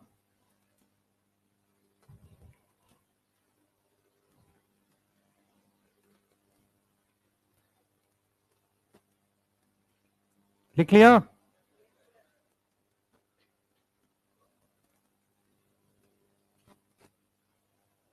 भाई ये इस वीक में खत्म करके इसके क्वेश्चन बनाने अदालत में, सही है? टेस्ट के लिए तो तुम कर ही रहे हो, वो एक अलग चीज है।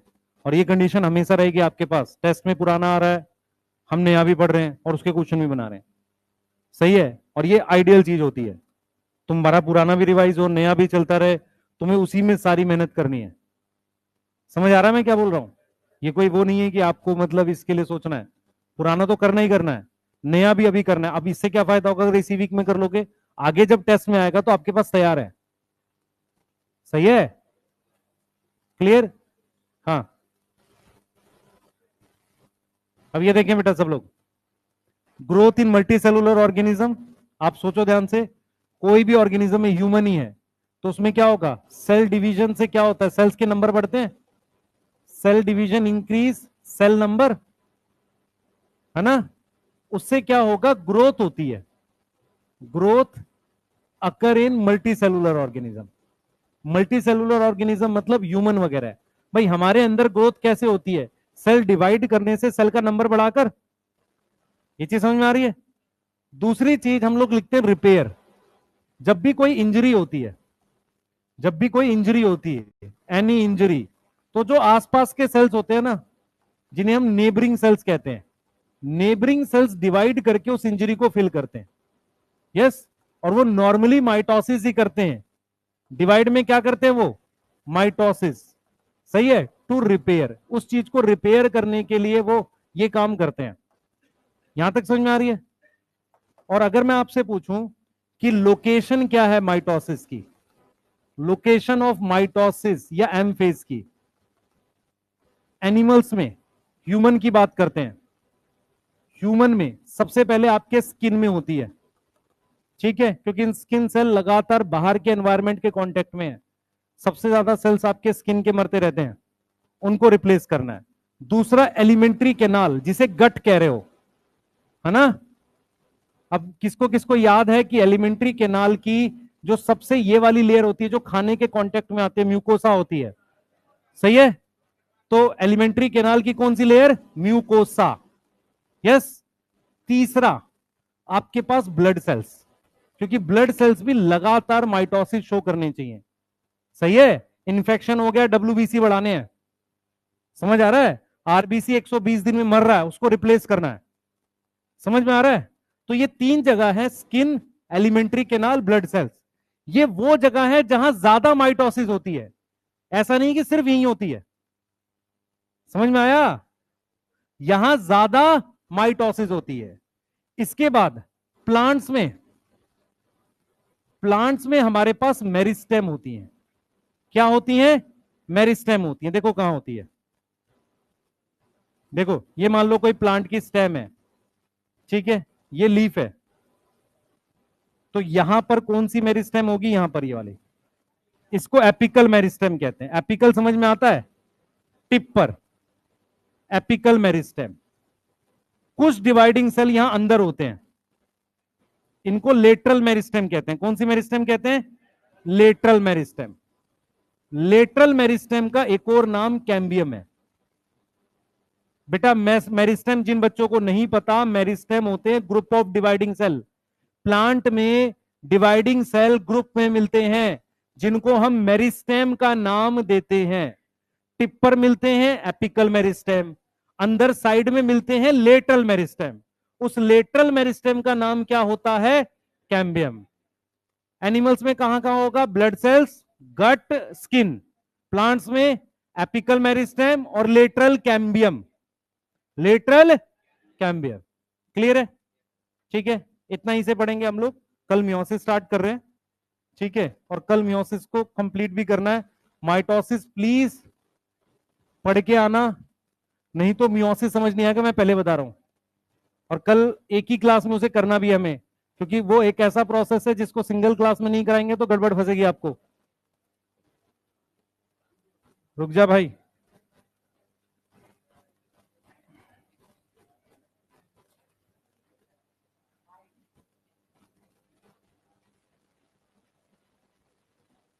लिख लो जल्दी से।